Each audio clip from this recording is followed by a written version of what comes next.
We are ready. Welcome on in. Thank you guys so much for being here so early. Notification gang gang.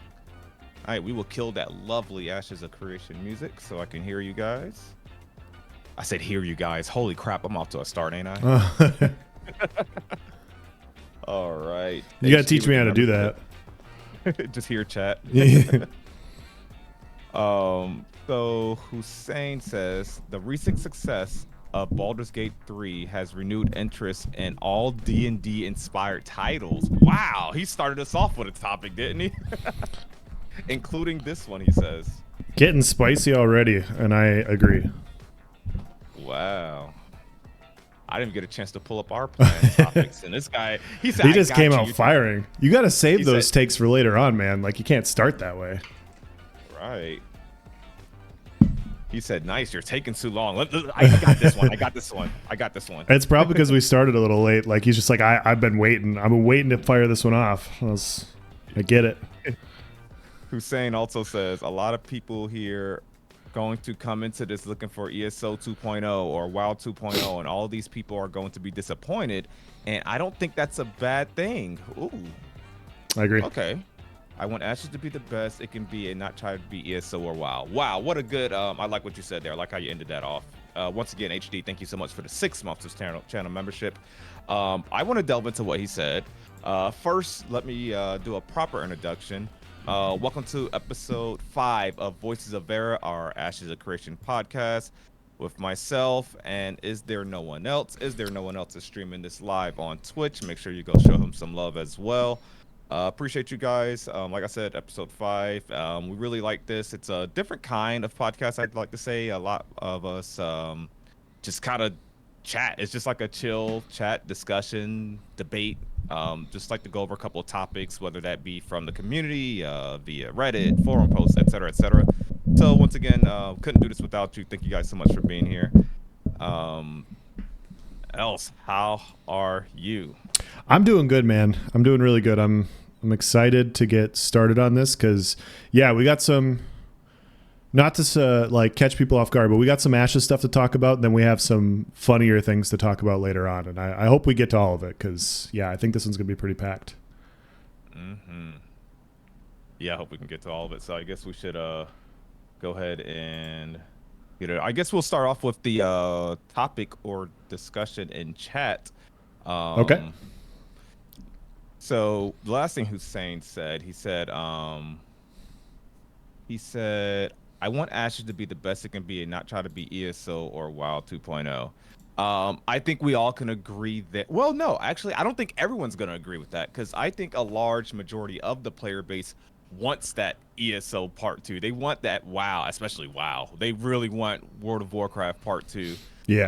Well, this MMO did it this way. This MMO did it this way. I hope they have this like game X. And I'll admit I'm a little guilty of wanting some things from previous games, but I'm not trying to change anything in Ashes to be like one of those things. I want something different. I think the problem is we've tried the old, so why not give new a chance? Like people are complaining about they need to do this, they need to do this. This will fail. This will never work. And it's like, well, we have that already. You can still go play that, you know? So that's my take on it. I don't want a part 2 of the MMO that I can already go play, you know?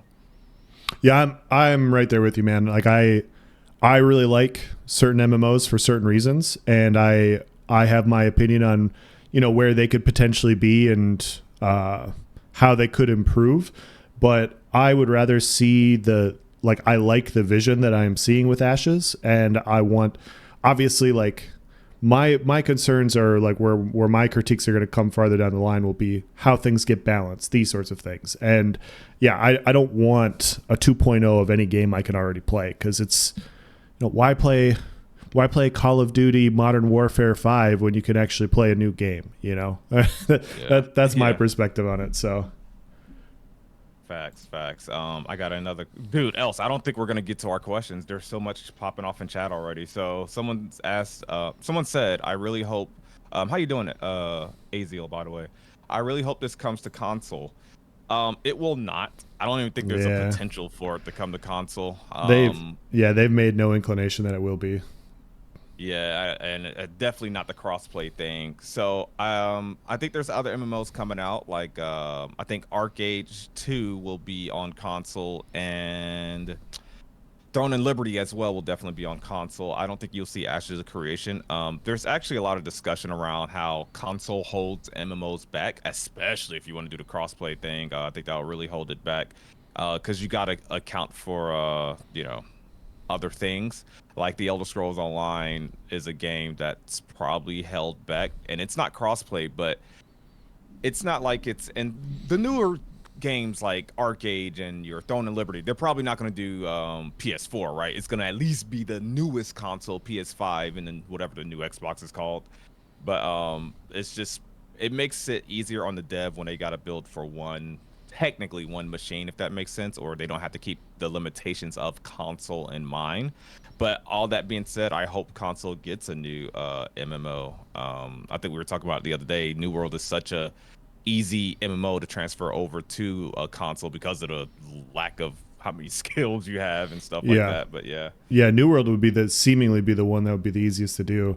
But you just see the issues where like when you put through a patch, like they can't hot fix anything, or they won't hot fix anything when it comes to like Elder Scrolls Online, because then you got to pay, and like they have a contract in place, and it's just annoying. And so yeah, I all I'll say is like if you're intrigued by this game, I would wait until alpha, like what alpha looks like and beta looks like. And there's a long time until launch. You don't know what things are going to be like in a year, 2 years, 3 years. Like, start saving up a little bit now. I mean, might be able to afford a PC at that point. So yeah, very true. That's a good point. So I didn't even think about waiting to implement things for console. That I think it's almost like a 2 week wait period before they're gonna approve the patch. yeah. Let's get on schedule.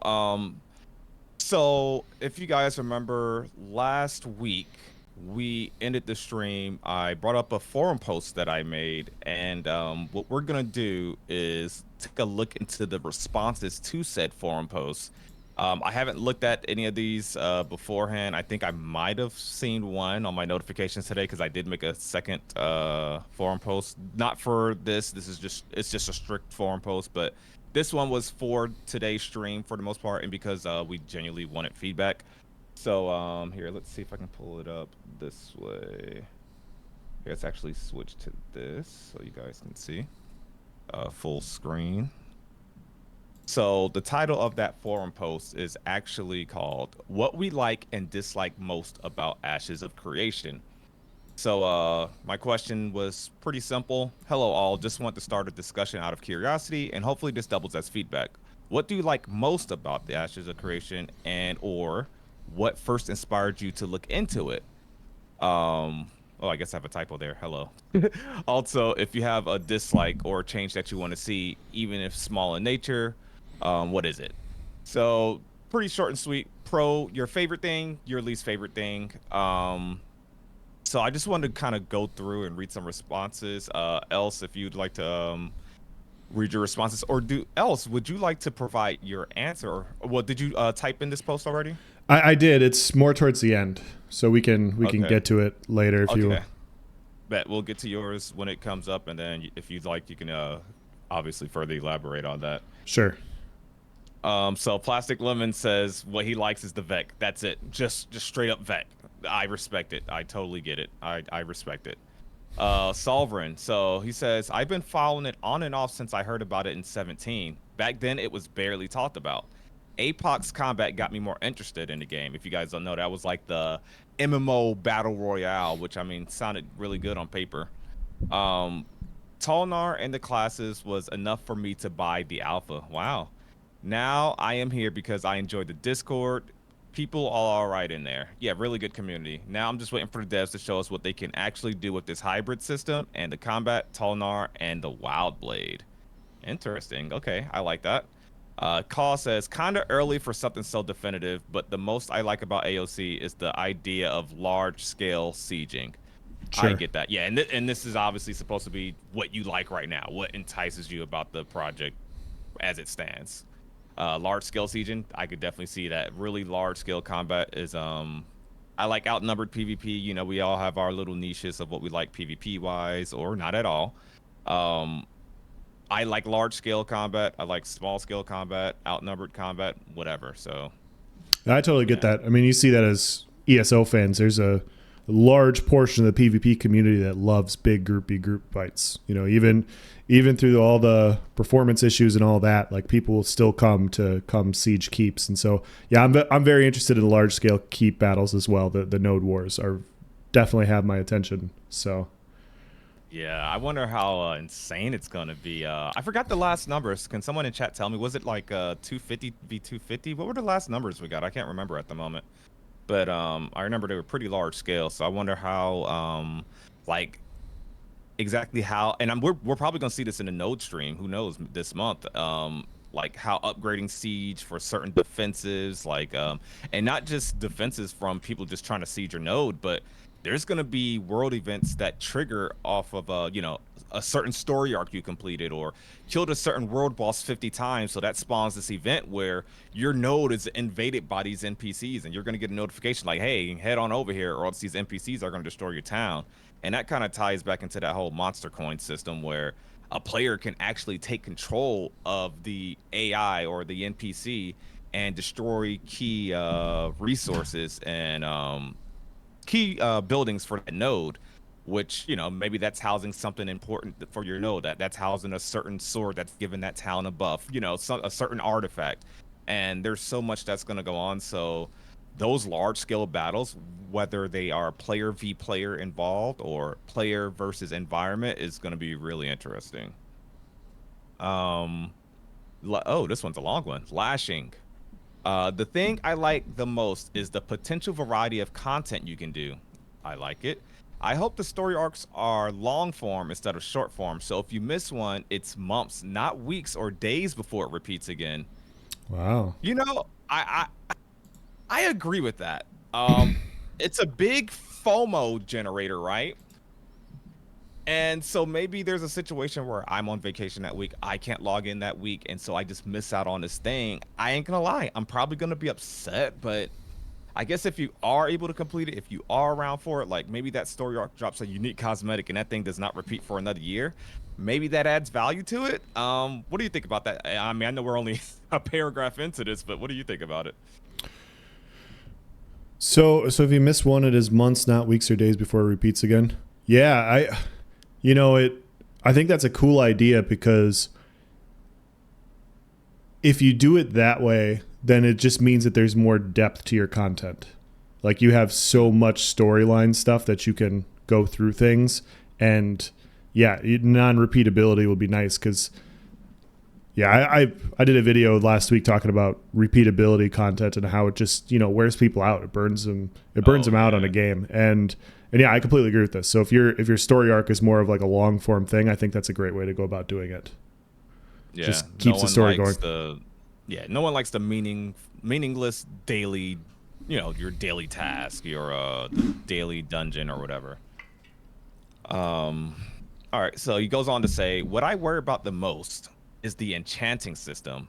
Not because of over enchanting, but because I find longsword plus 5 type systems rarely feel good to engage with. You end up in a situation where all items without plus levels are useless. So your new upgrade is not an upgrade. This could be mitigated depending on how they do it, though. I am hoping the plus levels have no interaction with weapons base stats. I want an enchant to have its own stats independent of the weapon or armor. So you put Firebrand enchant on your weapon with however many levels, then a few more with over enchanting. Make it give something like your weapon attacks flat bonus damage against burning targets. It would open up design space and allow for some more unorthodox builds. Situational effects that promote group synergies and double down on that. So, I'll spoiler. I've never played a game with that over enchant system. I hear it talked about a lot. I did some looking into it, but like I said, I've never played in that kind of system. I don't know how frustrating it could be. You guys give your opinions in chat, but I personally never dealt with that system. From what I understand, there's a risk of over enchanting, and I think you break the whole weapon or something like that. Am I correct? I've never played with that, but he goes on to say, I don't want to see a situation where enchanting is just base damage on weapon because it homogenizes weapons. Pretty much a bunch of stuff about enchanting. Bit of a rant there, but it's not a whole lot I dislike about the current design plans. There's just a few things that I'm worried about. Want to test them. Fair, fair. So his main con or worry is Jeff says it's big RNG. Okay, it's just enchanting. Okay. Visox, he says I don't like the lighting. I think melee combat we have seen looks boring compared to the range classes we have seen. Likes everything else.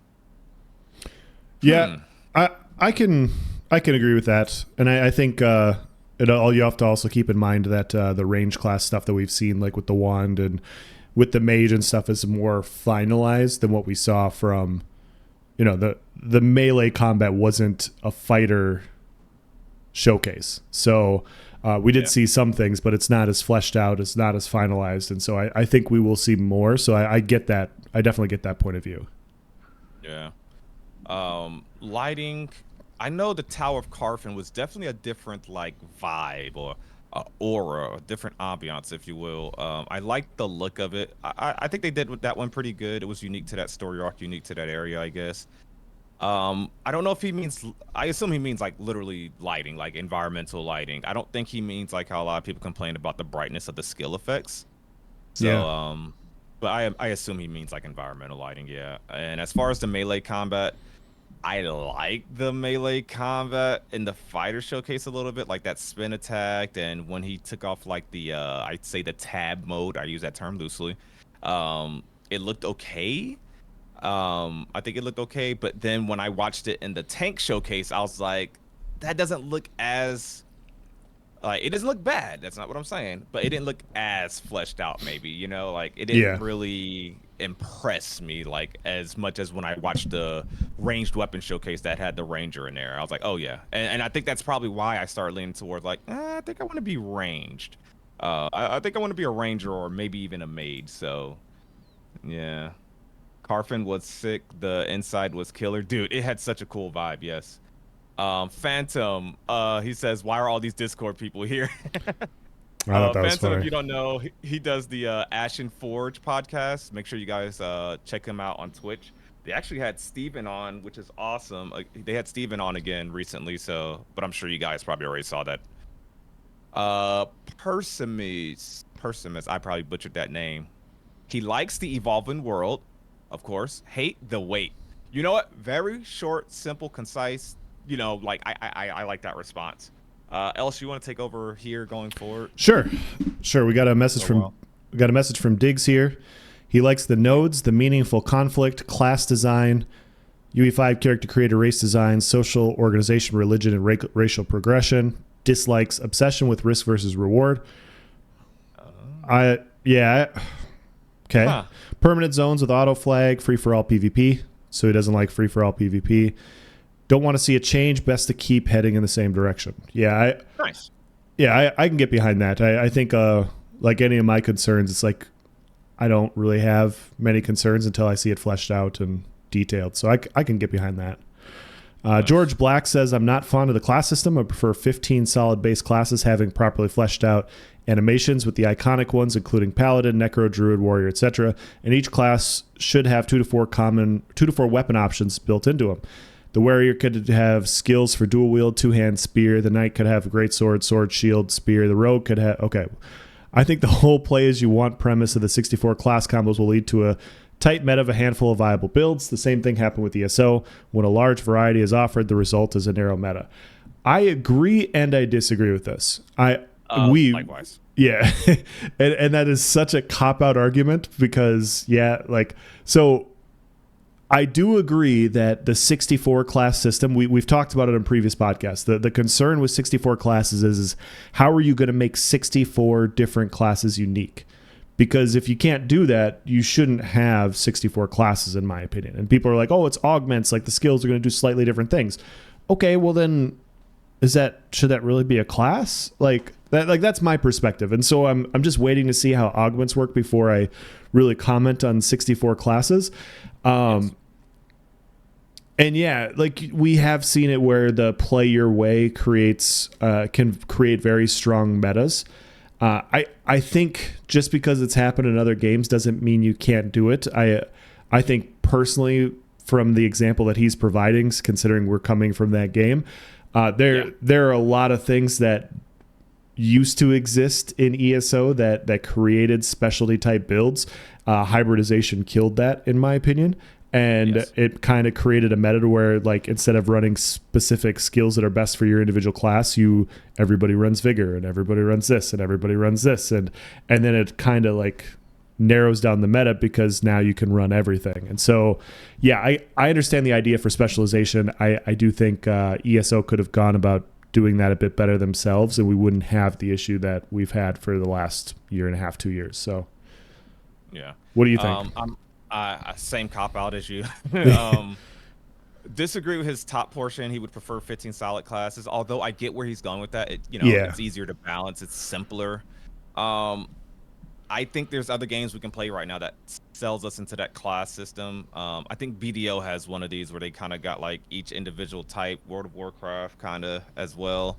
I think yes, that's the standard. Like just have one thing and that's what that is. But and not only, I think that's what makes Ashes of Creation good, though. That's the exciting part, seeing the 64 class system. No, I don't know how amazing or diverse the class actually are going to be, when secondary archetypes and augments and all that good stuff comes into play. But I think if you were to remove that from the game, and then you also, what's the proper term? Shoehorn kind of into like, okay, not only do you can't combine classes, but you choose this class, and that class can only use this weapon. The mage is not going to run around with a great sword. It can't be a melee mage. Your mage is going to have either wand or staff, and that's just or maybe a spell book. Your warrior can't wield that spell book. And I think the more limitations that you pose on players, the less customization that you allow for. I think that's when you really you're just more and more taking away that role play factor. You're taking away the fun factor, the customization, the theory craft. Every time you limit the player and their creative choice, you really just limit the potential of fun, in my opinion. So that's my take on it. But real. I do agree with that last part, where not like we said before, there's probably going to be 15 pointless class combinations at minimal. That's just not going to be viable. So yeah. Yeah, the other thing to piggyback off of what you just said there is, and I just lost it. Oh man, I literally just blanked. You were talking about classes. Yeah. Okay. Specialization. The other issue to keep in mind too is this game is subscription based, and so whatever your first archetype you choose, you keep it. And I'm pretty sure you're not going to be able to switch that first archetype. If you want to have a new archetype, I think you have to do a whole new subscription. And I could be wrong. I'm pretty sure that's how it's going to be. And so if you narrow down people's ability to play a class to like a few different weapons, I think you're going to have higher turnover, where people want to have like the progression with their one main class, allowing different itemization and augments and different things like that. Being able to switch the secondary one allows the game to have more staying power. And that was the cool part I think you and I can both agree on this with ESO, is we could have all these characters, and if I got bored playing one playstyle, I could play another playstyle, and then I could play another playstyle, and that's what kept me enjoying the game for so long. And so I'd want to keep as much of that as possible. I'm pretty sure you can have alts and different characters on one account, like your account similar to ESO. Okay. I think you're thinking of more online. That's the one where like your subscription is per character in your lot. And I thought this one was per character. I could be wrong. I don't want to. I very well could be wrong. But I know you can have alts and stuff, so it's all per count, I'm sure. But okay. That secondary archetype, we do know that can apparently change. But yeah, that primary archetype, if you want to choose a different primary archetype, yeah, you're starting your character over. Yeah, that you're locked in. So that's something I highly recommend. Maybe if you don't have access to Alpha 2, you don't get the test before everyone.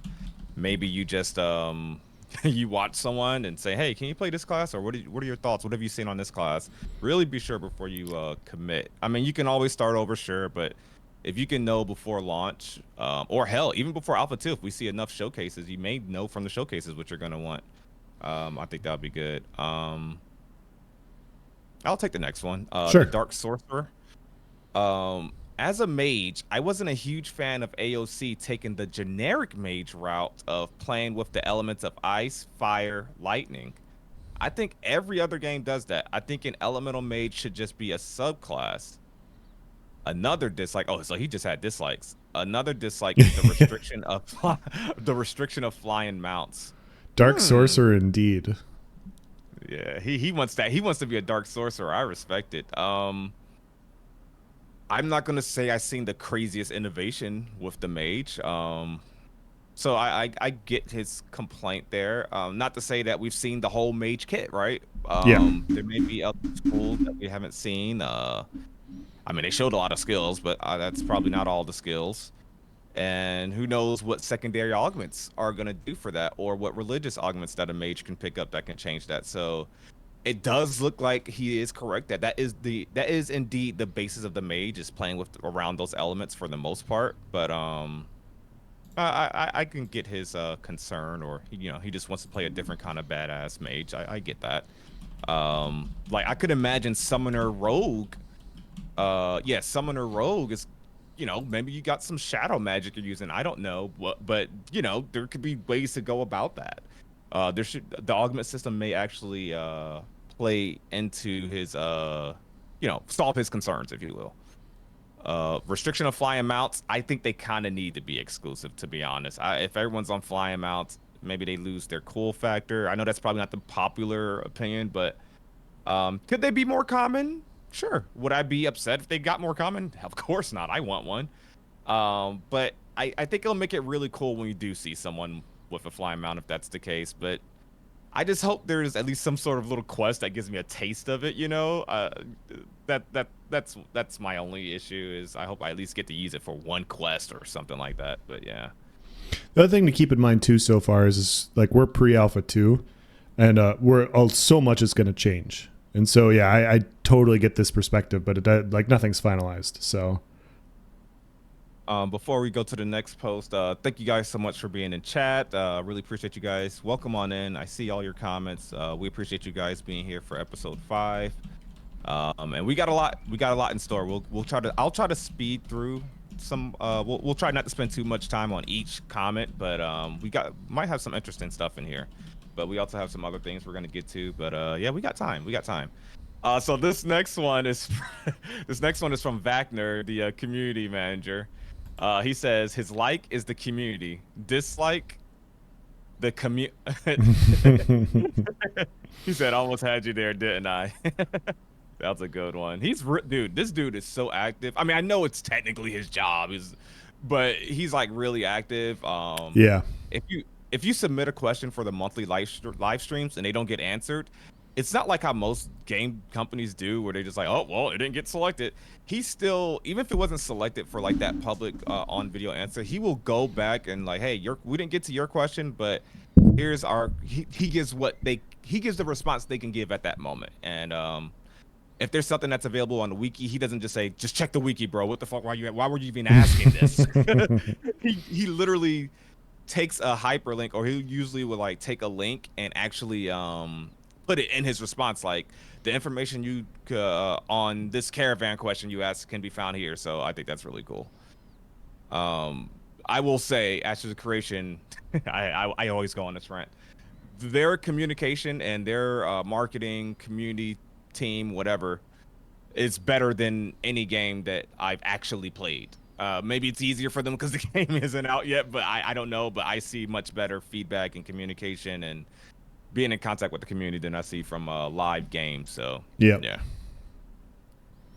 Emotes link. Okay, so he got one from Tyran Thraxis. Oh my gosh, that's a cool name. I was looking forward to you butchering that one, by the way, but I think you nailed it. You think so? Okay. So like the freedom of a passion project to be free of pay to win mechanics that the Korean games just seem to worship, and the node system. Wow. That's actually two things we're gonna discuss later after we get through this forum post. Yeah. But I like his dislike, the obsession with action combat and free form aiming weapons. To be clear, it doesn't bother me. I find Star Wars Galaxies Legends to be far superior game over Star Wars The Old Republic, despite the latter being newer and having the better gameplay. It's just that yours truly isn't about the gameplay itself so much as the content and community tools/options. Went through a phase of several months last year trying MMOs with action-centric combat, and I have found that I by far favor tab targeting based combat in MMOs. So I'll respond first here. One, I love the way he worded like everything. Usually, what you get when it comes to that action versus tab target conversation is like, this is the way to do the MMO. You action combat plebs don't know what you mean. You don't actually want action combat. This is the way to do an MMO, and I can't stand it. Like it actually almost gets to me. Like to just belittle someone's opinion or belittle what someone enjoys more, someone's idea of fun. And I don't think there's no way to progress conversations with people like that. So I like how he expressed his what he prefers while also, I guess almost respecting the other. Um, he said in the beginning there, freeform aiming weapons, that immediately brings my mind to New World. So I always say there's like almost 3 levels to it when it comes to MMO combat. Um, at the bottom level, and I don't mean bottom in terms of better, I mean just literally on a scale from tab to action combat. Yeah. You have at the bottom pure tab, like a straight up tab, like most abilities are tab, and I think World of Warcraft. Yep. And then somewhere in the middle, the closest thing to hybrid combat, if not the only one, is you got Guild Wars 2, which kind of gives that fantasy of action combat. It's like tab, but you get your action camera, you get to move your mouse around, and that aims your abilities and whatnot. And then also in the middle, I mean, this is more so on the action side, so you can call this like level 2.5 out of 3. I think you have ESO, where you aim your cursor, and it just got to be remotely near that person. Your cursor you have to aim at the person, but your aim doesn't matter. The skill's going to automatically hone in on your target, like especially at range. You just have to literally move your mouse and aim. So, and then you have the far extreme. Now, I haven't played BDO, so I don't want to put it in the conversation, but that's a really action-based MMO from what I can tell.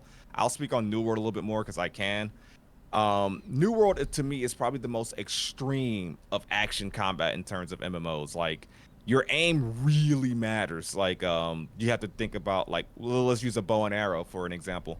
You have to think about the distance. Headshots matter. Your aim literally has to be on point. You got to even account for a gravity drop.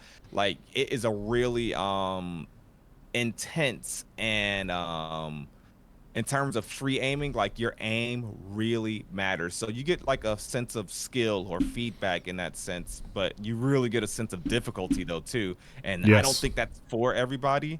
For some people, they may say that's overdoing it. I like to think the way that ESO has it is like the perfect, like it's really fast-paced action combat, but it's not extreme. I think New World is extreme, and I totally get when someone doesn't like the aiming. But at the same time, I get why it gives that sense of satisfaction. What are your thoughts on this? I agree. I think in general, ESO in this perspective probably does it the best, where like snipers can sit really far away and you don't have to aim at somebody's head. You just kind of, like you said, aim in the general direction and you're going to hit people. And I feel like that they had, especially before cast times on ultimates and everything, before they did more cast times, like it was a very nice blend of the two. In New World, the New World aiming, and I played bow rapier and I played bow spear mostly when I played New World. And Nyce and I do it a lot. And I think Nyce can tell you firsthand that there is a huge, because I was learning mouse and keyboard too. Some of the duels that Nyce and I would have, they would be really good and I'd be putting a lot of pressure on him. And some of the duels, he's just friggin' steamrolling me because my aim's all over the place and I'm missing my shots. Then I got to wait for a cooldown for my skill to come back. And yeah, like it's very, very punishing in that type of game to where if you mess up, like you're really punished for it. And I liked it, but at the same time, I can get behind the fact that not everybody is going to like it. So I can bounce as long as the combat is fun, like the PvP systems are rewarding. the overall like type of combat doesn't bother me too much, whether it's strict action combat, like somewhere in between or whatever. The game just has to be fast paced and fun for me. So Yes. that's my perspective. I like. Yeah, there were some matches where I was gonna report you for aimbot, and then another one. I'm like, did you check your mouse sensitivities? Yeah. were you were trying to fight me or were you fighting the guy behind me? Because, yeah, you didn't hit me once.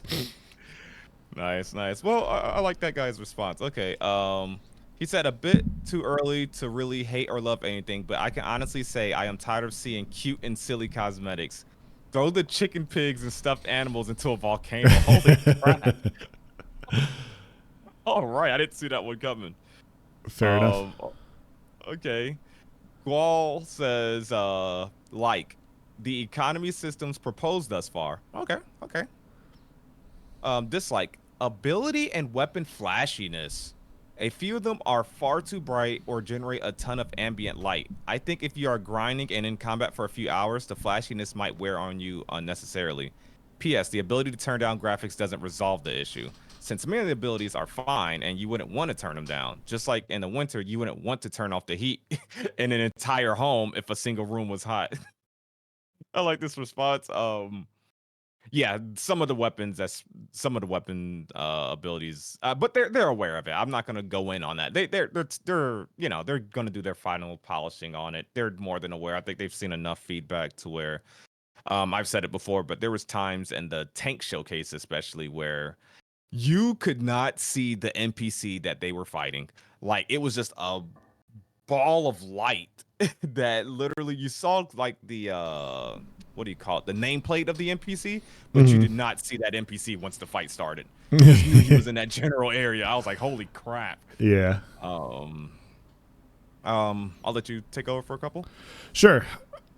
When it's out as a game, I'll edit this post with my thoughts. Everything you may like today may change next year. Everything you may hate today, we may love after testing. Why the rush to judge?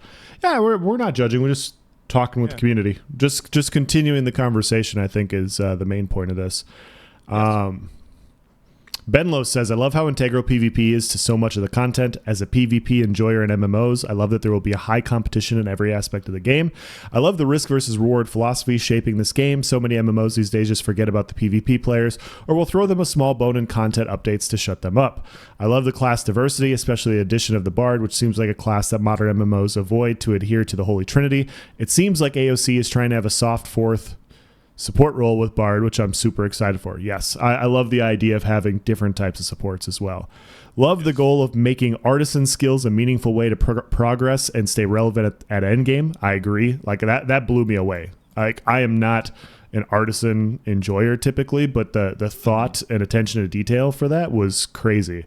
A good profession system is something I thoroughly enjoy, and many MMOs and even RPGs have the system as an afterthought. I agree.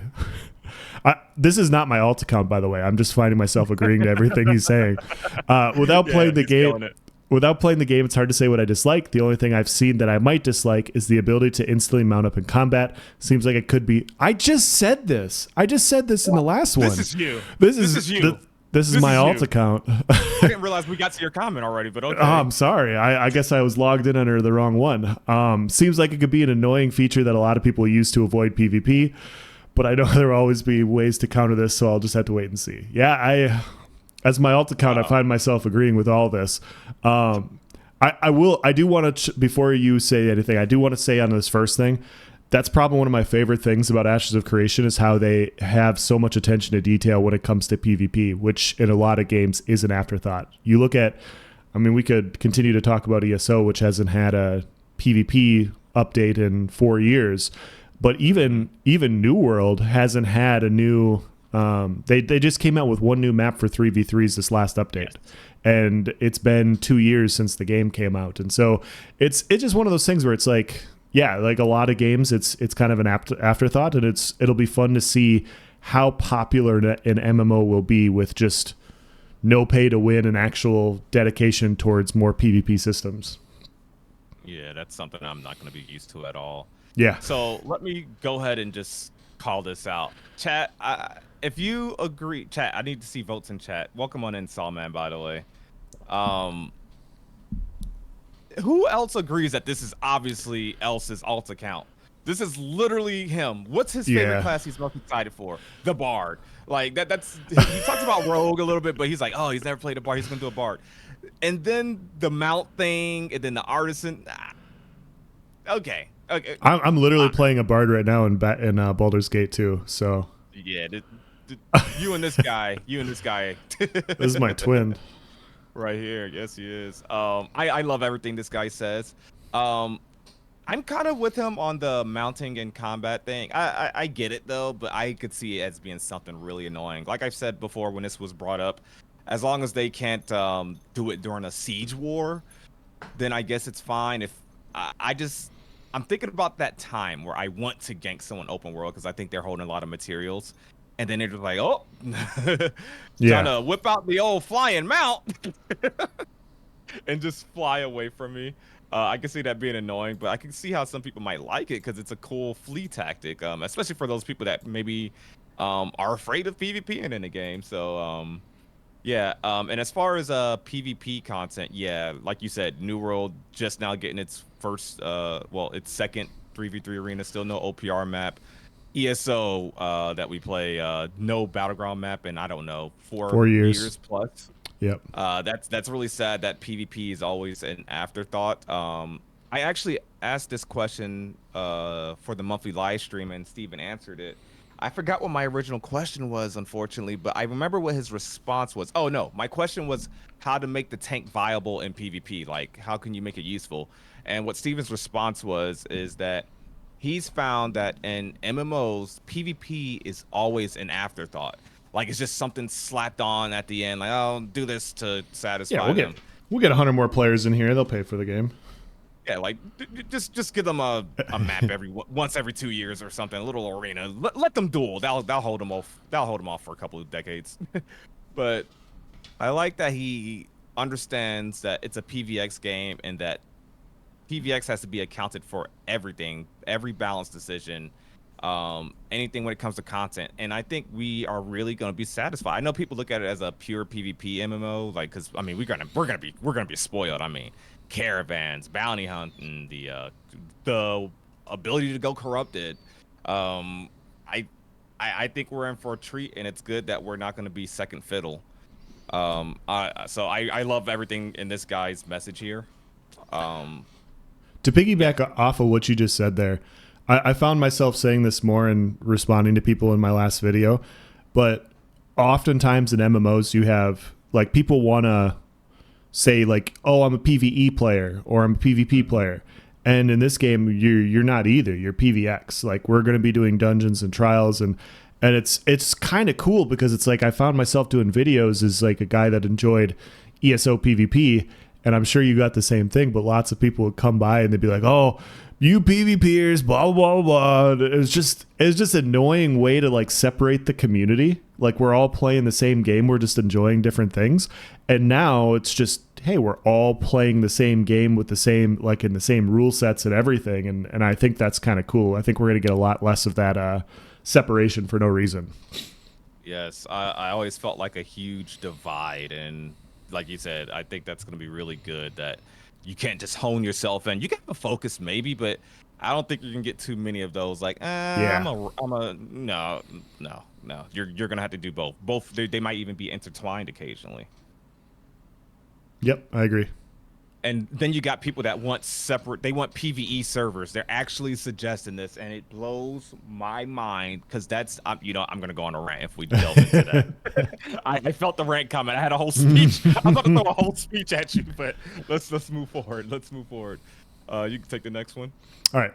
Olympus Burns says, likes all the systems, large-scale organized PvP, castle sieges, great community. There's this one podcast I like where they discuss the game, the Voices of... Wait, hold on, what? I can't remember the name, but it's got a chill vibe. This guy, Jeff, keeps commenting, though. Jeff. Oh, is this Jeff? This has got to be Jeff, though. That's Jeff, yep. Dislike Jeff. tab target. I'd like more action-oriented. Yeah, I can get behind that. Yeah, there's nothing I disagree with there. Yes. Maybe have a better choice in podcasts, but other than that, I got nothing, so... That's true. That's the only. That's my dislike in there. Yeah. All right. What do we got here next? Diggs. He responds to Crow. What did Crow write? Everything you may like today may change next year. Oh yeah. And Diggs responds saying, "Yep, everything is subject to change, and we can discuss it here, especially while waiting to test." Yeah, good response, Diggs. Shout out to Diggs. Diggs is another member of the Ashen Forge. He basically responds to what that guy said. Like, why were we even talking about this? Like, what else do we have to do? Like, the game's not out. All we have, and that's why this podcast exists. All we have is discussion, debate, and a bunch of opinions, right? Yeah, So lots of opinions. that's the whole point of the forums. Some things might be hyperbolic. Some things are just guesses, hypothesis, theory crafting of something that we can't actually play now. But that's what this is here for. Good response. He beat me to it. Let's go to Nayani. The thing I like most about the game is the potential. Fair. The thing I dislike most is the parts of that potential left on the floor. The thing I dislike the most is the parts of that potential. So he's saying they're failing. I'm trying to interpret this correctly. I don't want to. The potential that they left on the floor, like missed opportunities that they, like Yeah. things that they didn't implement, I guess.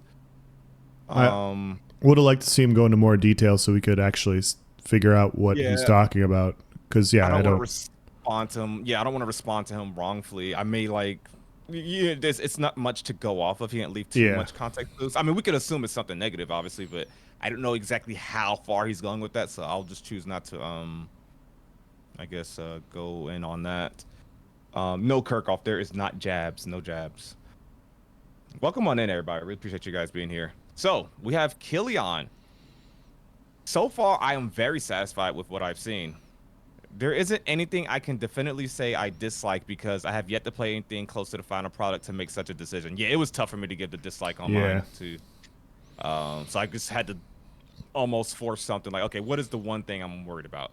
But anyways, he says the only worries that I have revolve around the depth that each of these systems will actually reach, especially exploration. I would love for some game to finally bring back discovery, and Ashes in theory has the chance to do so. The story arc system can create circumstances that make guides utterly useless. Ooh, I'm gonna go Yes. back to that. Beyond general advice and force people to get back into actually playing rather than copying what someone told them. You want that epic pickaxe from Mine XYZ? To get it, one of these nodes has to be tier 3. That story arc decision has to be made in this way, and there has to be a Dunir node nearby. And none of this will be told the players. Holy crap. Shout out to Killian. Okay, let's break this down. I'm gonna like that one. I'm doing it right now. Yes. Everyone go to this post. You don't even like my post. Like this guy's comment on it. Like, this is phenomenal. I love what this guy just said. There's so many tangents we can do here. So he says guides will be useless. And another thing that I did like is that he said something I didn't really think about until now. I'm gonna highlight it here at the bottom of my screen chat. None of this will be told to players, but let's go back up here. So he's saying there's not going to be just a regular guide. If there's like a special system in the open world, you can't just go to that place. There's not going to be like the Elden Ring guides or your Starfield guides where it says, hey, come get this weapon on this planet or come get it from this area. Go to this mine. It's going to be so different server to server that, of course, yes, some things are going to be the same. Like maybe a certain cave is always there on each node, but maybe if you advance to the Metropolis stage of a node nearby, maybe that cave has a cave in, so you don't get access to that dungeon boss that drops that. Maybe if you defeat a certain world boss 50 times, well, that causes this not to appear, or that causes maybe in a certain season this doesn't happen. And that to me is just so cool. And I never even think about it from a guide standpoint, how that's going to affect even YouTube content, right? Yeah. He then goes on to say, none of this will be told to players. I will truly love if this is a thing. Can you imagine the theory craft on the forums? Could you imagine how many people from different servers are going to have to collaborate to figure out, why did this event happen? Why was I able to get this epic drop? Why did this dragon appear and suddenly attack this node? What did we, the player base, do? Is it because we advanced this node to stage 3? No, that couldn't be it. We did that last week. So what is it? Little do you know, it's because Billy Bob over here in the mountains slayed 50 goats in such a short period of time that the Dragon Goat Summit, you don't know what did it. And I will truly love if there's no dialogue pop up. I do not want Ashes of Creation to say, hey, as a result of slaying 50 goats, the goat dragon has appeared. No, I want us to sit around and literally tinfoil hat on Reddit, tinfoil hat on the forums and Discord and be like, how'd you guys get that? Oh, this happened on my server. What do you guys did it?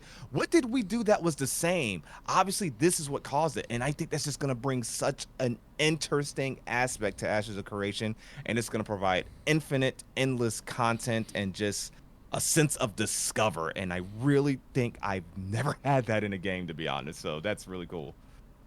Yeah, so this is where Baldur's Gate's hitting it out of the park. Is they have all these different choices and decisions you can make in responding to different people, and you get different reactions. Like you can murder them outright, you could be nice to them, you could be mean to them, whatever. Like you get different storylines, and so you can play Baldur's Gate for hundreds of hours and get different storylines and different content, and different things open up to you. And I think that's a really cool idea. It would be interesting to see how that will work in an immersive open world with 10,000 plus players. Like how, yes. and the thought of like how in depth you go for that, man, it would take some time for sure. I hope that's what they're doing. I really do, because I think that's such a cool idea. Just having non-repeatable content, because yeah, it makes the game more interesting and more fun. I was talking to somebody, I forget who it was, talking about Path of Exile, and they were like, yeah, Path of Exile is really fun. It's for that type of game. It's typically like the flagship game. Like if you want to play that play style, you play that game. He goes, but yes. part of the problem with it is people just go to YouTube or wherever to find the min-max best version. And so they're not figuring out the game themselves. They're running what other people have figured out is the best build. And then they're playing that way.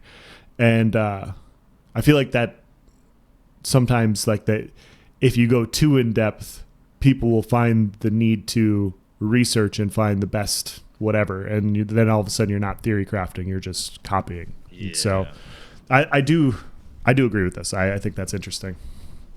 I ain't gonna lie, this guy's comment got me excited. The sense of mystery and discovery, like I didn't even consider that there could be some things in place that won't be obvious, and we can only hope that it won't be. I don't want to be told. If you want to take the next one. Yeah, so I'm gonna skip the Sovereign one and George. They're having some back and forth. So we'll go down to... I'm trying to find new ones. Davey Wavy here says, sounds like someone's already run out of ideas for their stream. We have not. I can assure you. We have not run out of ideas. But yes. Davey sounds salty for some reason. Sounds like someone's already run out of ideas for their stream. We literally can't fit stuff into our streams. Like we leave so many things on the back burner and then maybe don't cover them the next week because maybe it's irrelevant or maybe someone's tackled the subject already. But no, we're not running out of ideas for streams. We're actually concerned that this is going to take up too much of the portion of today's stream so we can get to the other things. So appreciate your feedback, Davey, but no. Myosotis? Man, I messed up 3 times. I don't like the fact that gear can be equipped according to your level and not the statistics, and the fact that loots you will get by killing mobs will also depend on your level. It means that when you get something super rare, it becomes crap on the next level. It pushes players to rush max level without enjoying the game at every level. It's bad for business trade as in other MMOs. I like to camp some mobs hours to get rare items only to sell it and make money. Even if I was low level, I could sell these items to high level players. I don't like the archetype tank. That seems ridiculous. Like PvP oriented game, huge world, freedom, events, mounts, no instance. Most of the other mechanics, I like it. Yeah, Stevens made comments that, especially when he was talking about the freehold system, he made comments that somebody that just rushes to endgame might not be able to complete the content to get the other aspects of purchasing a freehold, and the person that goes about doing everything more slowly will actually be better advantage in some instances. And they haven't talked about it. I think they're trying to keep a lot of it available to players. So fast leveling will always be a thing. Like I will be doing it because I will want the end game gear. I'm a PvPer after all. If I want to play PvP, I want to play it at its highest level. And so I will definitely be doing that. I understand that. I understand this point of view as well. I think for some other aspects like artisan, crafting, things like that, it won't necessarily be the most important thing. And so I do think that they have that in mind. And so I'm just saying, like, we'll have to wait and see, but it sounds like that's what they're trying to do. I kind of want to touch on his almost last part there. I don't like the tank, the archetype tank. That seems ridiculous. I've actually, believe it or not, seen this discussion a lot. Like, it's actually something that was if I remember correctly, a big topic of discussion at some point, because the cleric's archetype isn't healer. You know, it does damage as well. It didn't pigeonhole it in that way. The tank is a role, and so to name the archetype that, I get both sides of the argument. Sure. And I guess if you wasn't to call it tank, maybe you just call it warrior. But then you have the fighter already, you know? Yeah. So I don't really see what else you could do with it, but it is weird that maybe I guess they can call it guardian. Like I think in Guild Wars 2, mine was called a guardian, I'm pretty sure. I maybe if they named it guardian, so that way if you did guardian fighter, which I think would be a knight, it wouldn't, I don't know. It's one of those petty arguments, but or petty things, but I get where he's coming from, I suppose, but I don't think it's that big of a deal. Juggernaut, Guardian, Protector. Yeah, I ain't gonna lie. Like, it's not one of those make it or break it things. Like, it's not a big deal, right? But if there was a petition, I'd vote on it. I wouldn't be passionate about it, but I wouldn't mind if that was something that happened. If they changed it to Guardian, Juggernaut, or Protector, yeah. Yeah, I like that idea. I like the idea of Protector. Protector makes a lot of sense. Yeah, Protector, Guardian, especially. Yeah. I think those two, I could see that. Obviously, it's not something you know, you put at the top of your list or you submit for a question to be answered by the day, but it's like, I could see that. It's one of those little small things. Yeah. Okay. The Brave says, I like that AOC is like Lineage 2. I dislike that I can't play it yet. Okay, fair. I never played Lineage 2, but yeah, obviously it was a huge inspiration. We got another response to a specific person, so we'll move forward. Kraken says, there is so much I like about AOC that is easier to pick what I don't like. Okay. His dislike is no corruption on the ocean content. Yes. That's a big deal. I was before they made that super clear, or before I heard that it was super non-corruption zone, I was like, I wonder if there would be a zone where we don't have to worry about corruption. And it's interesting that it's going to be the open seas.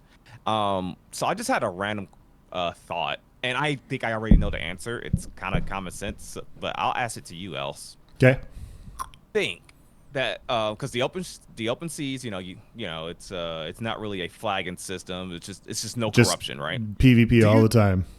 Yes. So do you think that a random island in the middle of the ocean, not like the big ones that we can see from the map, but do you think there would be like little islands or places you can land, and like maybe even the island or whatever is a corruption-free zone? Maybe. How would you feel about that if so? I never thought about that. I guess I'd have to look at the map itself. I wonder how big of a body of land would require that, to where like you land somewhere and now all of a sudden you have flagging. That's interesting. I would just assume, cool. I mean, my assumption is like, hey, if you're on an island and you're surrounded by sea, you got sea laws, but I guess that would be my perspective. Make it easy. But yeah, I wouldn't necessarily be against either way. I'm personally really excited about this, but I do like that there is an area which is full on PvP all the time, because people that want that will have it. And there's crafting and there's other things where with a system. And so I get both points of view. I get both perspectives. I do like the idea of just cutthroat pirate PvP. Yes. So Good old pirate role play. I think it was the stream with Sawman where you guys like opened my mind, like because I hadn't even considered. I'm so used to seeing land zergs, right? I hadn't even considered or fathomed the thought of an actual navy, like yeah, a boat zerg being a navy. And to me, that sounds insane. Like imagine, and you know what? I know there's gonna be big guilds that maybe there's a top 4 or 5 guilds that run the map, whatever. But I would like to think that the open seas is going to be like a small scalers or like maybe even the little guys way to always like not always be an advantage, but to have a chance like with a good crew. I think that could be really cool. The yeah. Pirates of Creation. Oh, did he just give us a guild name? Yeah, I've been joking around with a few people in my Discord about how we're gonna build a few ships and I'm gonna have a fleet of pirates just raiding people and just trying to be a problem. Full on like joking Discord jokes and like fake role play and everything, but it was like, yeah, I'll command the fleet and I have to have my captains and stuff, and people are already talking about overthrowing each other, and yeah, it's pretty amusing. So It's a mutiny. But yeah, I'm so excited for that because yeah, you're gonna have to. I'm sure Steven's gonna set it up in a way to where you're gonna have resources from one side of the ocean in order to level your node to a certain level, and 5 to 10 people creating chaos for caravans in that area could really get all the PvP that they want. So, yeah, very very excited about it. So. You said a whole armada. Sawman. Oh, you know what? Sawman, that has a nice ring to it. He says Admiral Else. Yeah, that does sound good. I don't need to be a Yeah. mayor. I'll just be like in charge of the sea. So, Yeah. You want to take the next one? sure. Balance says likes. For me, it is a combination of the scope, ambition, design, and developer discipline. The evolution, the nodes, the tightness of the markets as the best gear is crafted, and most drops, especially PvP, are materials. The opportunity to be a meaningful trader and crafter, to make a name for oneself, a dangerous world to explore, a sense of place, of being somewhere else, people to meet, befriend, or worse. Returning to a challenging and satisfying MMO after almost 2 decades away from the genre. Nice. Wow. OpenSea PvP, even though I've never embraced PvP before. See? I like This, this guy. yeah, he not a fan of PvP, but he's like, yeah, OpenSea PvP sounds sick. I think it does too. Concerns: if the combat always requires constant movement and rapid button presses to be viable, my aging hands won't be able to keep that up for hours, and it's only going to get worse over the years. For sure, I get that. I get it. If hordes of locusts descend upon the servers and make them into a living hell just for the lulz and to prove they can, if big guilds monopolize all the servers, and if server mergers are poorly handled, throwing players together in an immersion-breaking mess rather than using weather and story events to cut servers into geographic chunks and recombine them into a single server in a way that makes shared history instead of breaking it. Wow. That's interesting. That's very interesting. That's I ain't gonna lie. That's interesting and cool, but it sounds like a huge ass scope creep.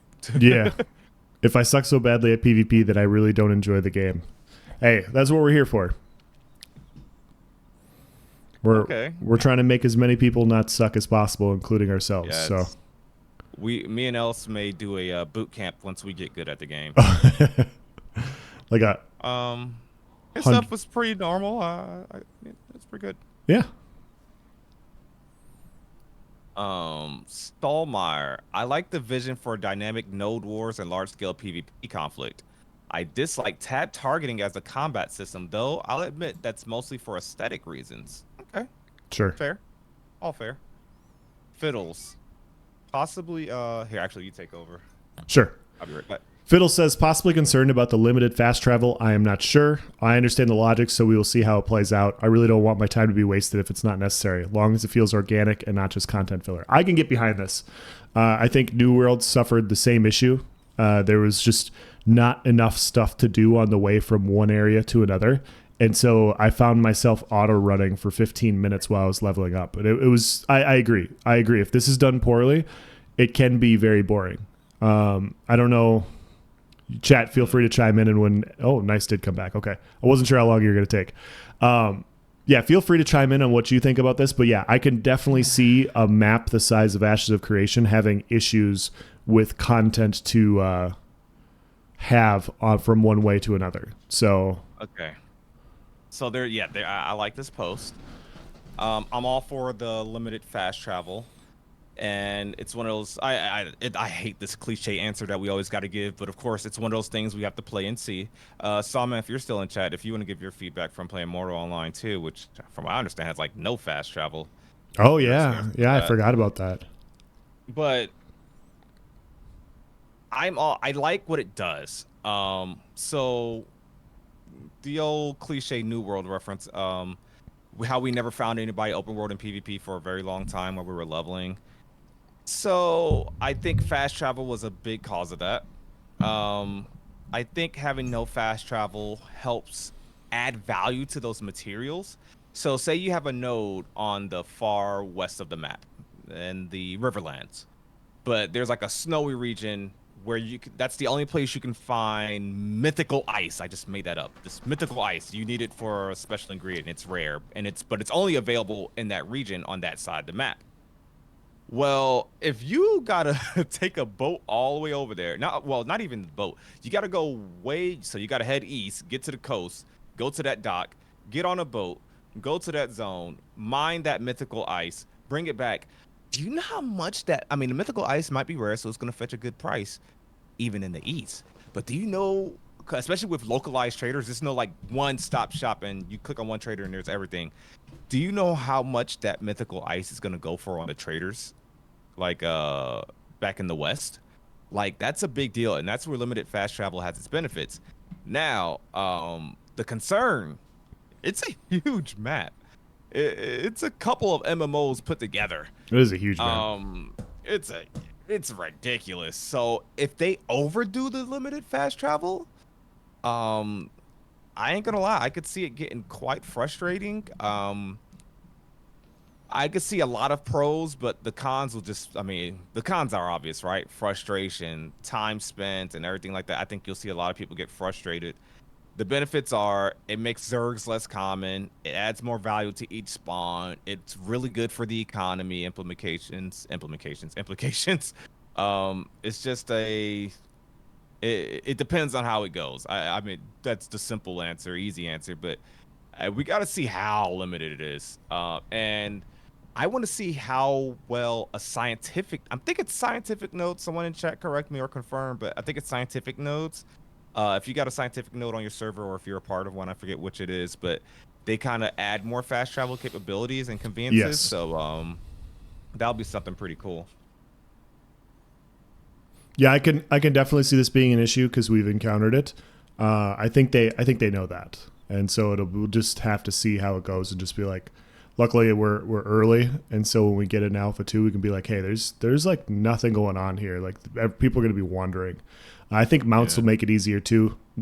New World didn't have mounts, and so True. it was some of that too where you just couldn't go faster. So Let's scroll down. All right, we got one from Sweaty Cup. It's got a cute picture there.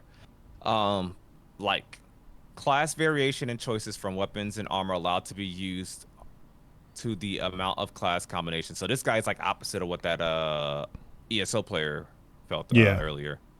So he also likes node warfare, node development, unique events, and server unique developments. No player limit, node warfare. Reminds me of PlanetSide.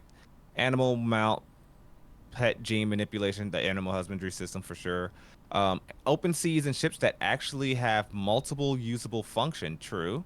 Weather and seasonal effects, especially how ships will need to learn to traverse the changes by sea. That's actually something I never thought of, like waves and whatnot. sure. Like if you want to go straight, like if it's like a storm, like are you annoyingly always being pushed like diagonal? Like you can't. It takes a lot of teamwork to get going in the right direction. That'd be pretty cool. Extreme slash rare server limited item slash mounts mounted combat. Dislike the lack of the lack of individual variation between the 64 classes. Oh, I see what he's saying. Yeah. Yeah, I think a lot of people, and if I hope I'm interpreting this correctly, I think a lot of people thought it was going to be literally 64 archetypes, if you will, and not 64 classes. Like they thought one class is going to be summoner, another one was going to be necromancer. Like that's a whole different class, if you will. Yeah. Which, I mean, you know, I think we get what he's saying here. But I think that would be tough to implement, and but I get that. But I guess that's one of those things we're gonna find out when we actually see secondary archetypes detailed, like how truly different they are between each other. Seems like pouring more water into your flavored Kool-Aid and calling it a mix of the two classes when it's really just one. Speculation for now. Fair, fair. Yep. PvP being allowed in cities when a siege/node war is active. He doesn't like that. Is inactive. Oh yeah, I guess he doesn't like that. Okay.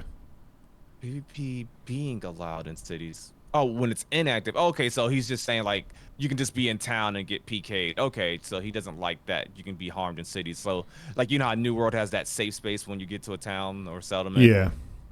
So I guess he wants that. Okay. Interesting. I feel no way either way about that, honestly. So whatever. A lack of explanation of how it won't just end up being a PvP game / lack faith in a corruption system doing much if anything. Ooh. Ooh. I actually see this sentiment a lot. People Yeah. thinking it is or hinting that it will be a PvP game. Like they just ignore the dungeons, or they assume there's not going to be a lot of dungeons, or it's just going to be like how we've played games with PvP as an afterthought. I think a lot of people think PvE is going to be the afterthought in the Ashes of Creation. Weirdly enough. Mm-hmm. Yeah, I think Hmm. it's a lot of concerns I've seen as well from a lot of people, which I don't see, but yeah. The choice of interpret to disable siege of a coastal node by boat. I understand the issues, but I'm sure this can be designed around. Weapon choice is generic. No crossbows, but you made a skin for one -1. Oh, he brought that back up. I haven't seen no one talk about this in a while. I'm sure you guys are aware of that controversy. The choice to use skills to augment damage instead of allowing people to actually enchant/tinker. The lack of any explained or described back end for server stats so we can make a more valued choice in who or what type of server we are joining. Is this server extremely violent and dangerous? Has this server completed a certain unique event already? How many active guilds? We don't know. Basic server stat tracking. We don't know if they're not going to do that, but I get that. I could see why one would want that. Castle Siege being instance and player limited instead of just incorporated along with node warfare. The choice to remove ship builder profession as a choice just to collect things and put them together. So he wanted the shipbuilding thing to be like its own profession. Okay. Sure. Um, I'll let it. I think we got a couple. I see that I'm halfway down the page. Do you want to pause the forum and move on to something else? And then if we got time, circle back to the rest, or do you want to go ahead and finish it? I don't know how many more we got left in this forum post.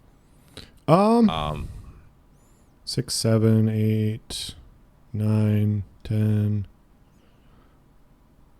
Yeah, it's like 20, 15 more, 16 more. Okay, we'll end it off with Jack, only because I liked his how he started his off. All right, so we'll do this, and I think what we got next, the Throne and Liberty discussion. Yeah, we could do that Okay, next. perfect. All right, chat. Let's we'll do this last forum post piece, and then we'll move on. Solomon also says, I doubt you will get PK'd in town. I reckon there will be NPC guards like more. Yeah, there'll definitely be NPC guards from what I understand. Yeah, and there's gonna be the bounty hunter system too. Like everybody complains about corruption, but they don't even take into account bounty hunter system. So. Bounty hunter guards, the penalties. Yeah, I'm gonna have to change my name on YouTube to Captain Fat Sparrow. Yeah, and the pirate roleplay is gonna be real. Okay. Yes. Last from this forum post for now. And maybe we pick up the rest later this stream or next one. We'll see. But Jack Trader, he says, to start, just sub to your YouTube. Good stuff. Thank you so much, Jack. First and foremost, I love what Intrepid is doing. The openness of this journey, never done before, I don't think. Just to pause right there. Yeah, I haven't seen an open development for an MMO in ever.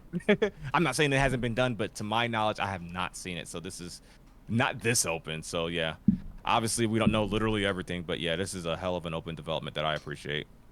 which we'll be talking about that more here in a second. That Steven and Intrepid themselves are gamers. They understand us better than some board of corporations. Does everyone get everything they want in Ashes? Nah, don't don't it sound and actually look promising? Don't it sound and actually look promising? Sure does to me. I love the 64 classes. Why? Want to see all the augments. How they're gonna augment simple. I love the fact that I can be a pirate. Why? One Piece and Black Sails, the Showtime series, not Assassin's Creed. Oh, and a dynamic world change. Why? Something spawned because was taming all the bunnies and I killed a butterfly by accident. That's why. There's more, but I'll keep it short. I love that he used an actual butterfly effect right there for a story arc, and I hope that's a thing because that is an actual smart idea, like a little Easter egg, if you will. What I dislike is personal. Pretty much, I won't be able to play as much as I'd like, and definitely won't be in Alpha 2 early. Maybe later if it opens back up. The game thus far is still in active development, and people are going to judge regardless. But with the time and open development that Intrepid is displaying, it feels nice. And a genre that gets misused so often, I think not giving Intrepid a decent amount of kudos thus far isn't fair. But also, positive crits too. There shall always exist in the negative, with or without the positive. I'm glad Steven made this life-changing decision. Can't wait for it to drop. Honestly, no real dislike currently, only because this has to be a hands-on experience for me to say that. I played New World around launch, didn't like it, but I had to play to know that. Haven't tried recently, and I'm not. He's not. He doesn't want to go back. Vanilla WoW, played it 5+ year. Same with Ashes. I may love what others hate, and vice versa. I still want Anthem to reboot. Oh man, can't stand Fortnite. I'm sure there'll be something I encounter and dislike. Will that deter me from continuing? Nah. I like that. Fair concerns and positivities there.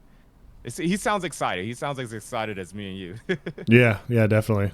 And you see that a lot on the forums where it's the game's not closed out yet, but you have all these people excited about the game coming out and they're just wanting to talk about the things that they're excited for. And yeah, I definitely see it here from him. Panda, that's actually a bannable question. He asks if Alpha 2 is out yet. Is it? Right, does anybody know? I'll have to double check. Let me go double check. Okay.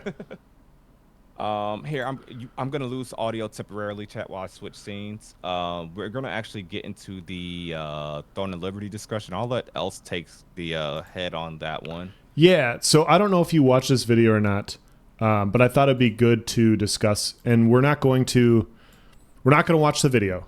I promise you guys that we're not going to watch it. If you want to watch it, we can provide a link in the in our descriptions. You guys can, or in the chat, and you guys can go find it. But I'll post it here. But I thought it'd be interesting to discuss because it kind of piggybacks off of something we talked about last week. And so Force Gaming did this video 3 days ago, and it says Throne and Liberty's huge update changes everything. So he even did the clickbait, this changes everything, which you always got to respect. Yes. But honestly, I was watching it and I was going through it, and they are changing a lot. So long story short, if you guys haven't been paying attention to Throne and Liberty, it was the next MMO that people were getting excited about because it not only was it going to go to console and everything, it was action-based combat. People were very excited about clips. We've talked about it. We've joked about it. And so they have an update. Mm-hmm.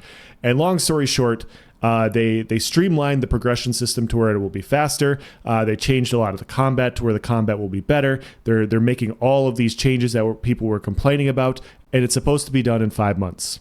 And so they basically are like, we're rehashing the game. It'll be out in 5 months. And so apparently, like they're gonna release it in Korea. And that's going to happen like later this year, November, December.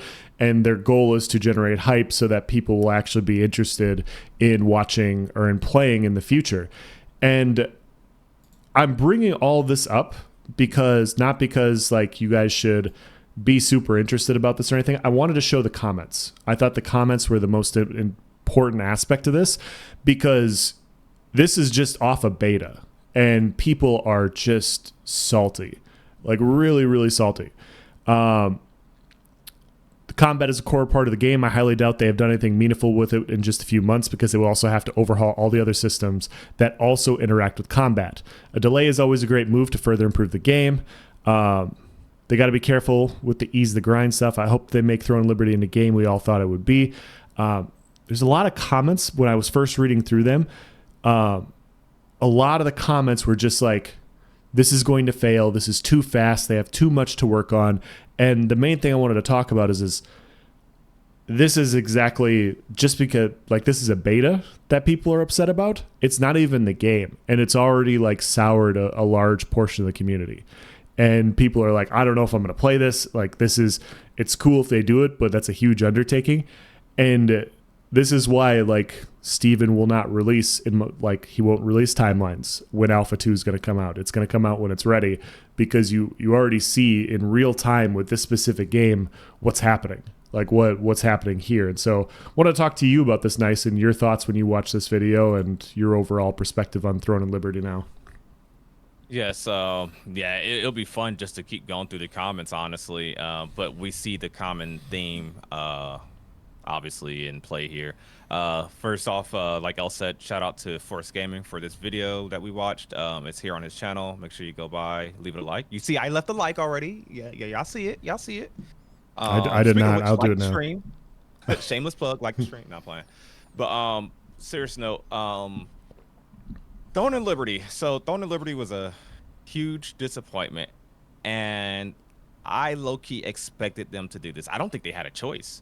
No. So that beta bombed. Like it was horrible. Like it was just horrible. Like it was not the combat that was promised. I think that between that, the auto play, you can pay to have something. That's something else he mentioned in the video. You can pay so that you can auto hunt without your PC being on, like, or your like it does it offline, literally. Yeah. It's just a lot of bad tactics. A lot of them common with those Korean MMOs. A lot of pay to win stuff, and all that is one thing. And I think we all expected Throne and Liberty to have a lot of pay to win, of course. But I think what really got to a lot of people, I think the biggest downer was the combat, the rooted stagnant combat. You couldn't move and cast, and it really affected melee characters the most. Yeah, because you were just like just trading hits. That's it. You're just like a big meat sponge, just trading hits. You couldn't move and attack. It was just gross. It looked gross. It was horrible to watch.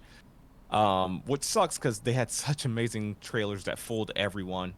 Such amazing trailers that fooled everyone. Now, as far as them supposedly revamping and doing things right, I have to see this.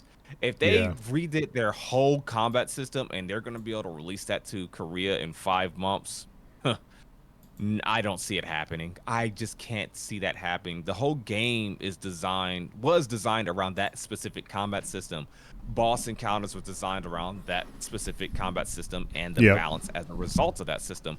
I don't see how you can revamp that whole thing. And this kind of ties into the previous comment that we had on that forum post where he was like, he likes the open development. Well, open development is how you avoid these things. Steven 100%. Actually spoke on that. Steven spoke on that when Throne of Liberty's, I guess, hit the fan, how good trailers is it's not interchangeable with just open development and just good combat. Like, we were surprised. You should never be blindsided by a product that you're interested in. Like, yeah, you can see some games, like you see a new Tomb Raider trailer, like, oh, that looks cool. You don't need to see the Tomb Raider combat. You're like, okay, it's gonna be another Tomb Raider game. I know what to expect. But when it comes to a new MMO, you can't just surprise people with combat. Like, that's a really important thing. That's what you're going to be doing the most, right?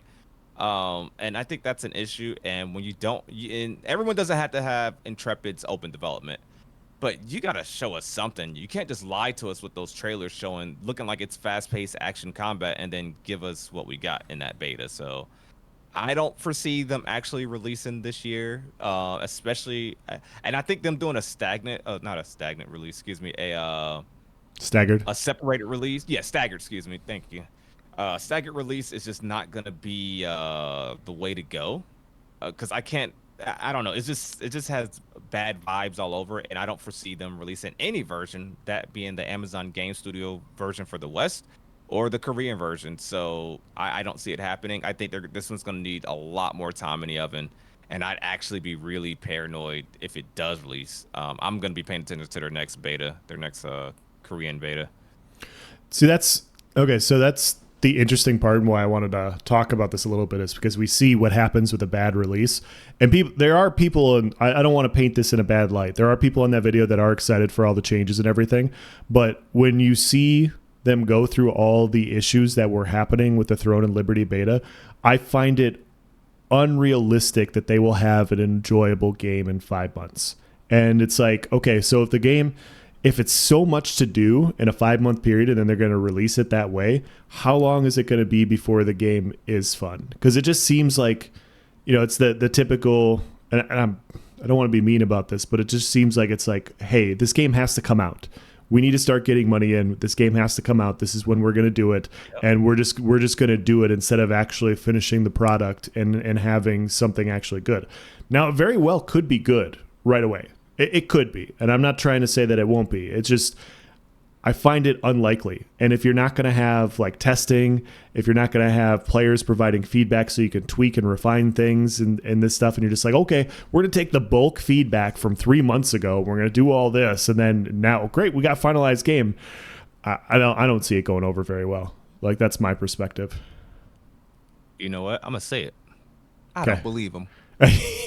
Yeah, I don't believe him. I don't trust him. I'll believe it when I see it. Yeah. You know what? Not a hot take coming, but I got something for you. For one, now don't get me wrong, if they release a free beta today, I'm going to play it. Yeah. But you know what? I don't trust them. And I, for one, am offended as a potential consumer of said product, Throne and Liberty. I think if they had the audacity to release that beta in the state that it was, if they have the audacity, the willingness to release that beta in that way, and they think that's a good product, and I know alphas and betas are for testing, it's not a final product. Yes. But for them to even present that to their player base and like, hey, this is done, let's go ahead and present this for testing. For that to even be a thought, for them to even fathom in their brains that this is okay, offends me as a customer, and it makes me paranoid about everything they do in the future. And it just loses my trust, because now when they say they're revamping the combat, they said they're going to make it faster, they're going to make it better, et cetera, et cetera. Why do I need to believe you? Like, why do I need to believe you? If any of you have ever had a job, and if you had a job and let's say you had a secretary and they were supposed to type up this contract. They give you this one-page contract and it's filled with 50 typos. It don't look like they proofread it. It's just a complete mess. There's like the wrong dollar amount is on the contract. They just really phoned it in, right? We've all had employees or coworkers that phoned something in. Like, the fact that you would even, and we all make mistakes, right? And they obviously made a mistake, that being Throne in Liberty. But there's a certain level of mistake to where you don't look at it, to where an apology won't suffice. It's like, the fact that you even gave this to me, the fact that this is even what you presented is like borderline, like, you don't want to forgive them. It's not excusable, if that makes sense. So that's my take on it. I think they got a huge uphill to overcome. And I don't know, man. They're in a no column for me right now. I agree with you. I agree with everything you said there. And I wanted to basically say, like, this has been my stance for MMOs. Like, when a new one comes out, my stance right now for almost all of them is I'm going to wait like a couple weeks or a month and see if people encounter bugs or issues that are game breaking. I don't want to invest money into a game until like other people say, hey, this game's enjoyable and fun. And that's going to be my, like, as a content creator, I'm bouncing forth between the fact of, hey, if I play this game right away and it's as bad as we think it is, I could get lots of views off of it. And, but me, the player, I don't want to do any, like, I don't want to, I hope it succeeds. I hope they're right. I hope the game takes off, because everybody knows, like, the MMO content for especially like consoles is very much lacking, and so console having another new MMO is great, and so for that reason I do want it to succeed. But it is a huge undertaking. Like they've had years of development and they now plan to streamline all this in 5 months. Like I don't know, man. Like I don't know. Like, I got yeah, doubts. like this is what you came up with? Like Yeah. this really all this time? They really dropped the ball because let's say they had a decent combat system when they released that beta. They would be on top right now. Even if it was just, even if they still had the pay to win, even if they still had the astral hunt and the Yeah. auto bot farming, whatever. Just because it's a new MMO, and I think we've talked about this before, like we're so desperate for a new MMO. If something just releases right now, like we just want to play a new MMO. Like I've been playing Guild Wars 2 again lately, just because it's so, because obviously there's still a crap ton I haven't done. I haven't done much. Like I still got so much story I'm still doing. I'm enjoying it just because it's that new feel. I haven't done it for years the way I've done Elder Scrolls Online. I haven't reached end game like I have on New World, if you can say it has an end game in PvP. Like it just feels so good. And I know right now, if Dawn of Liberty released 2 months from now, and assuming it wasn't horrible combat, I would like to play it just because it's a new MMO. And I think they really dropped the ball because if they would have had a decent beta, they'd be releasing. Well, I mean, they've already had their release date pushed back, but they'll probably be releasing about right now or at some point this year. And Mhm. there's nothing else remotely around. You know what I'm afraid of is that they're going to try to do the New World logic. Yeah, exactly. Re- Release something now, try to fix it later. Yep. And so it's like, okay, Throne and Liberty then. So if it releases January 2024, so January 2025 is when Throne and Liberty will potentially have a playable game. like, like Yeah. I don't know, man. Yeah. I don't like it. Yeah, and I like you can watch Ashes of Creation's progress and disagree with some things. You can watch Ashes of Creation's progress and feel like it's not for you. But something I always say, no matter what you predict about Ashes of Creation, what you like, what you dislike, one thing you can say is you pretty much know the product you are getting. You are not going to be Yes. surprised. You see what you're getting. Whether you like it, whatever you want to change, I don't care. At least you know what you're getting when you get that subscription. That's Yep. all I'm going to say. You don't know the storyline, you don't know any of this, but you're going to know what the combat's going to look like. You're going to know what the classes are going to look like. You've been, if you've been following or you follow up until the end, you're going to see all this. And people have been providing feedback. Like this game gets monthly feedback, and that's such a huge difference over how other MMOs are releasing. And so I can't emphasize enough how important it is to have that feedback in a game, because then you can. It should be more. Games should be going live as more of a finished product. And it's the same Yeah. thing. It's the same thing you were just saying, Nyce. It's like it doesn't matter what your job is, whatever your project is. Like let's say you're in woodworking and your goal is to make a new axe handle.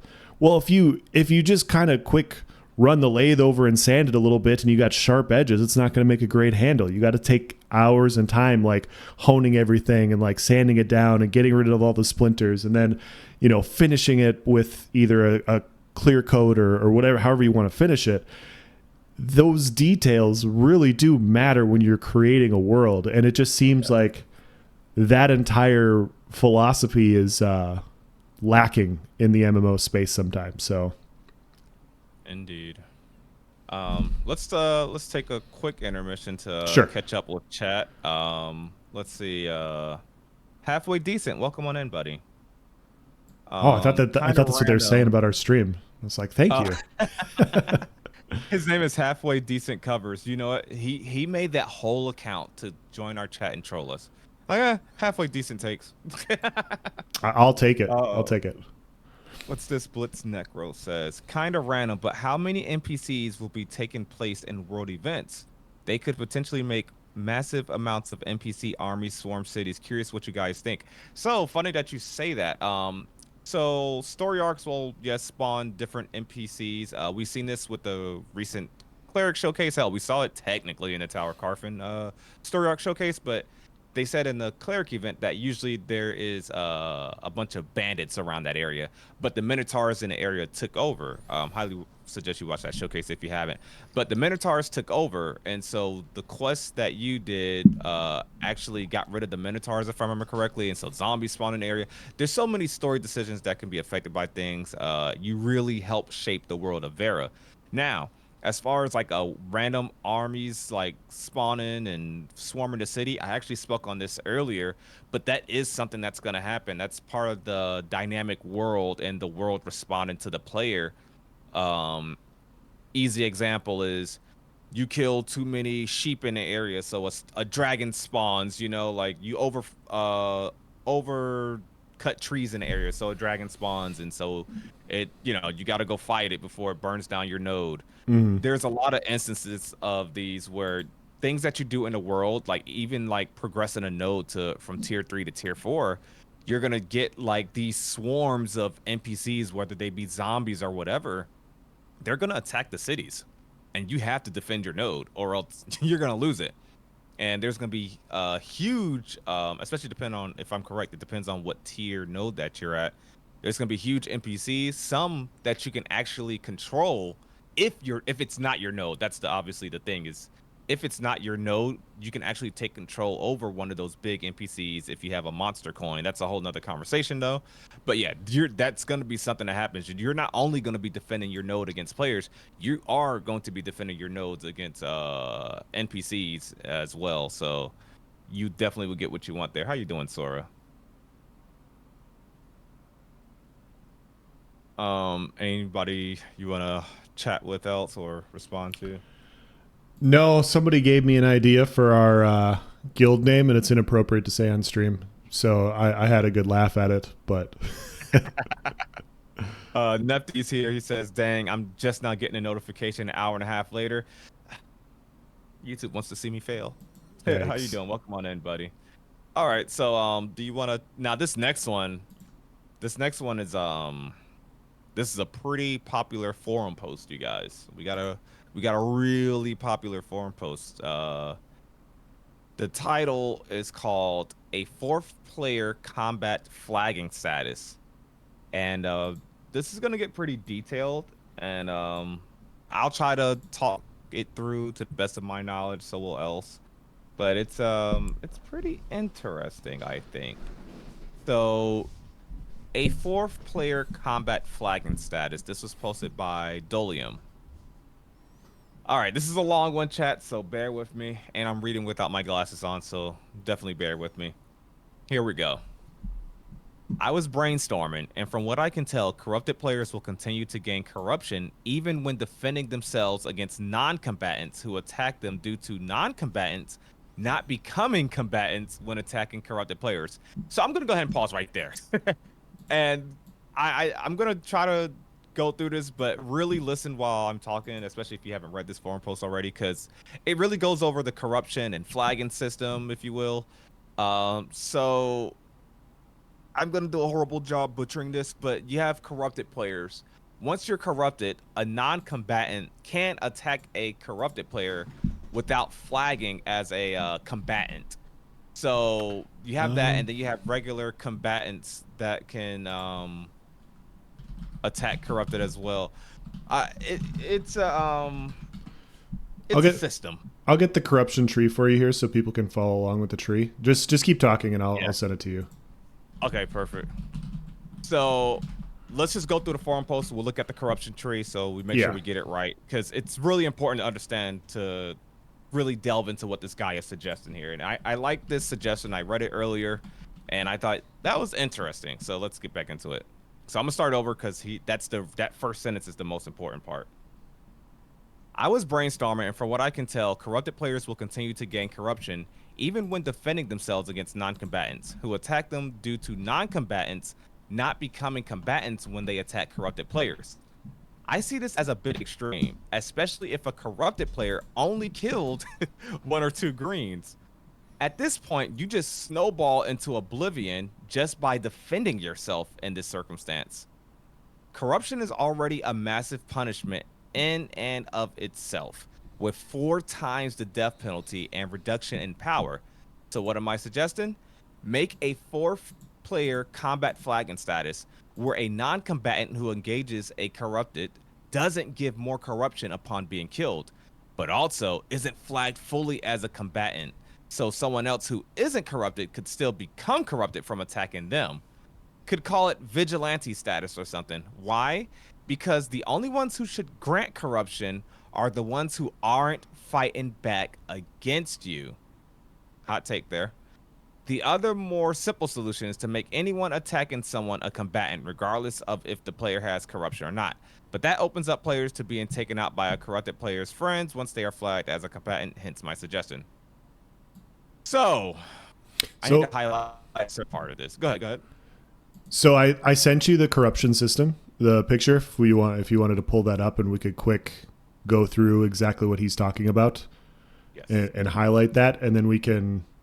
So, like, I'm not expecting everybody to know what the corruption system is right now. And so I think the understanding exactly what he's talking about is very important. And so everybody starts off as green in the system in the upper left. You're a non-combatant. So if you are a non-combatant and you attack a non-combatant, you become a combatant. So if you're engaging in fighting, you're automatically a combatant. If you're a non-combatant and you fight back against somebody that's fighting you, so if somebody fights you and then you fight back, you're a combatant. It's saying here, the right side of the left tree, if you're a non-combatant and you attack somebody that's corrupted, you are still not a combatant. And so that's the point that he's talking about, is in the left tree on that right-hand side. And so he's providing a proposal for this right-hand sided tree. And what he wants to have, like the easiest fix he's saying is you should be able to turn purple because you are fighting somebody. And so that's the entire point that he has with the entire tree. We can go into detail on the rest of the tree, but that's the main point of this article. Yes. He basically want to make corruption a little bit easier. And like El said, he wants to make, he feels it's more fair if, like, basically he doesn't want a green being able to attack him as a red, a corrupted, and not be flagged. Like, because guess what? If he, and it's kind of funny, and I kind of get where he's going with this, but if he wins the fight of someone that started attacking him, he's penalized for it. Yeah. And I think that's his main issue. And I think it's a fair argument. Not saying I agree that this should happen, but I get what he's saying, and I get his concern that him killing that green, that non-combatant, is just going to make his combat efficacy and everything even worse. So, it's a take. So one thing, and I see you saying it here in chat as well, Vale, corruption is not supposed to be a positive thing. Correct. It's supposed to feel oppressive. It's supposed to be a detriment. It's supposed to make you feel like the more and more bad / evil that you do, the worse it's gonna get. And that's just a way to balance the system. Perhaps if you didn't do this, the system would be unbalanced. Like, if a corrupted can just go corrupted, how does one stop him? Like, how does the townspeople get rid of this corrupted player that's ganking them every time they step foot outside the node? They have to attack him. And if they're a green and they attack him and he wins, he gets worse. And I think if you don't do that, then there's really, I mean, is there much? I mean, I know you still hit the death penalties, but if you don't keep getting that lesser of a combat efficacy, is the system still balanced? But however, I will say this, and here's the only flaw I see with the system. And let me pull back up the chart, or did I closed it already? Oh well. Here's the only issue I see with the system. So, fun fact, and this all has to do with balancing, and I wish I had the chart still pulled up. Let me just pull it up so you guys can kind of visualize what I'm saying here. Fun fact, a green cannot be affected, that being a non-combatant, a green cannot be affected by CCs, your snares, immobilizations, the stuns. So the whole time that the corrupted is trying to fight off these green players, mind you, not the combatants that's trying to take them out, the whole time that this green player is attacking, he cannot stun them or immobilize them. So they're at even more of an advantage. And they don't even got a flag to purple status to get this advantage. And they can still attack him with no detriment or flagging, change to their flagging status. So, yeah. I'm not going to get into his suggestions or critique those. I'm going to let Else do that, and then I'll piggyback off that maybe. Sure. But yeah, what do you think about his suggestion? Yeah, so before we dive into this suggestion, I really like, if you're really interested in the game and the corruption tree is something that worries you, you should go to the Ashes of Creation wiki and feel free to read through it. I've read through it multiple times, so I do feel like there's a lot of things I don't know about Ashes of Creation. I feel like I do know the wiki for at least corruption pretty well. And this is one aspect. It's always funny when I see people talk about corruption, there's going to be PKing everywhere. And it's like, no, there won't, because exactly this. Like if you're a low level player and you see some high level, Chad McBall 69 decides he wants to beat you up while you're farming and trying to level up, you could decide to not fight back. And yes, he's going to take your stuff. He's going to take a portion of your stuff, and there's not much you can do about it. There wasn't much you could do before anyways, because he's got a higher level. But now you can fight him as much as you want, and you will not go corrupted. You will not become a combatant. You are now forcing this person to fight you, and they lose combat efficacy to where eventually they're on your level. And that's the funny part is I didn't know about the CC aspect of it. That's also one of those things. And it's just like, until we test the corruption system, you can't say that it's a PK system. You can't say it's too harsh. You can't say it's any of those things, because I can see scenarios where it's like, if all of a sudden like Nyce and I are leveling, like we're on a new server and somebody ganks me and now they're corrupted, I know Nyce and I are going to be like, all right, well, we're hunting this guy down. like we're going to continue to chase him down, because yeah, sure, he may kill us like 5-6 times in a row, but eventually he's not going to be able to fight back. And then we're going to take all of his stuff, and we're going to take one of his weapons or one of his armor pieces. And now we're rich, like level 15s. And so, yeah, thank you for trying to bully us. Appreciate it. So, as far as his idea goes, Lineker says it on the first thing. I want to test their system first, fully understand it, and see what player behavior with the system is like before thinking about making suggestions or asking for something to change. That's my perspective on it. I don't want to be mean about this. It's cool that he's thought this far. I don't think that his idea is bad. I do like the idea of like, yeah, if you're fighting somebody, you always flag combatant. I'm not against it, but I'd like to see the system first before that change is made. Yes. I'm the same way. I do not want to. Don't get me wrong. There's a lot of things I think you and I both like. Theory craft. Like, I wonder how this is gonna go, and this and that. The corruption system is one of those things that until we literally, and I know people like to say, well, I don't want to talk about this. The game's not out. I want to play it yet. I feel like that's such a cop-out answer to most topics or debates that get brought up. But in the case of the corruption system, we really actually had to get hands-on with it, especially before we start asking or suggesting changes, in my opinion. Now, I'm not saying he shouldn't have the suggestion. It's like El said, it's good that he's thought it through, and I think it's interesting. It could, who knows? It could end up being the solution and needed and be necessary, right? But I think we obviously have to test what's in place and kind of go from there. Who knows? Maybe 2 weeks into Alpha 2, me and Else are like, well, this system sucks. How am I going to 1vx if the corruption penalty is this bad? Or, like maybe they need to dial this back, or this death penalty is actually too harsh. Or maybe we're like, oh, this is dumb. I can work off this corruption really quick. I'm going to just be PKing people. We don't know what direction we're going to go into because we don't have nothing to go off of in that sense. Yeah. But, it seems like a good suggestion on paper, what he's suggesting maybe, but who knows? Yeah, there's so many moving parts to the corruption system. Just to name some, we don't know what the penalty is for killing somebody 1 level below you, 5 levels below you, 10 levels below you, whatever. Like, we don't know how corrupt is. We then don't know what the penalty is. How much combat efficacy do you lose at each of these levels? We also don't know how many hours of grinding for each of these kills we're going to have to do. Like, so when you kill somebody and you go corrupted, you lose some of your combat experience, and you have to gain that back through grinding, gaining experience in the game in order to lose the corruption, or you could just die. And so, but if you're trying to get gear, you're not going to want to do that. And so you have all these, there's other moving parts as well, but you have all these different types of moving parts, and it's tough to know.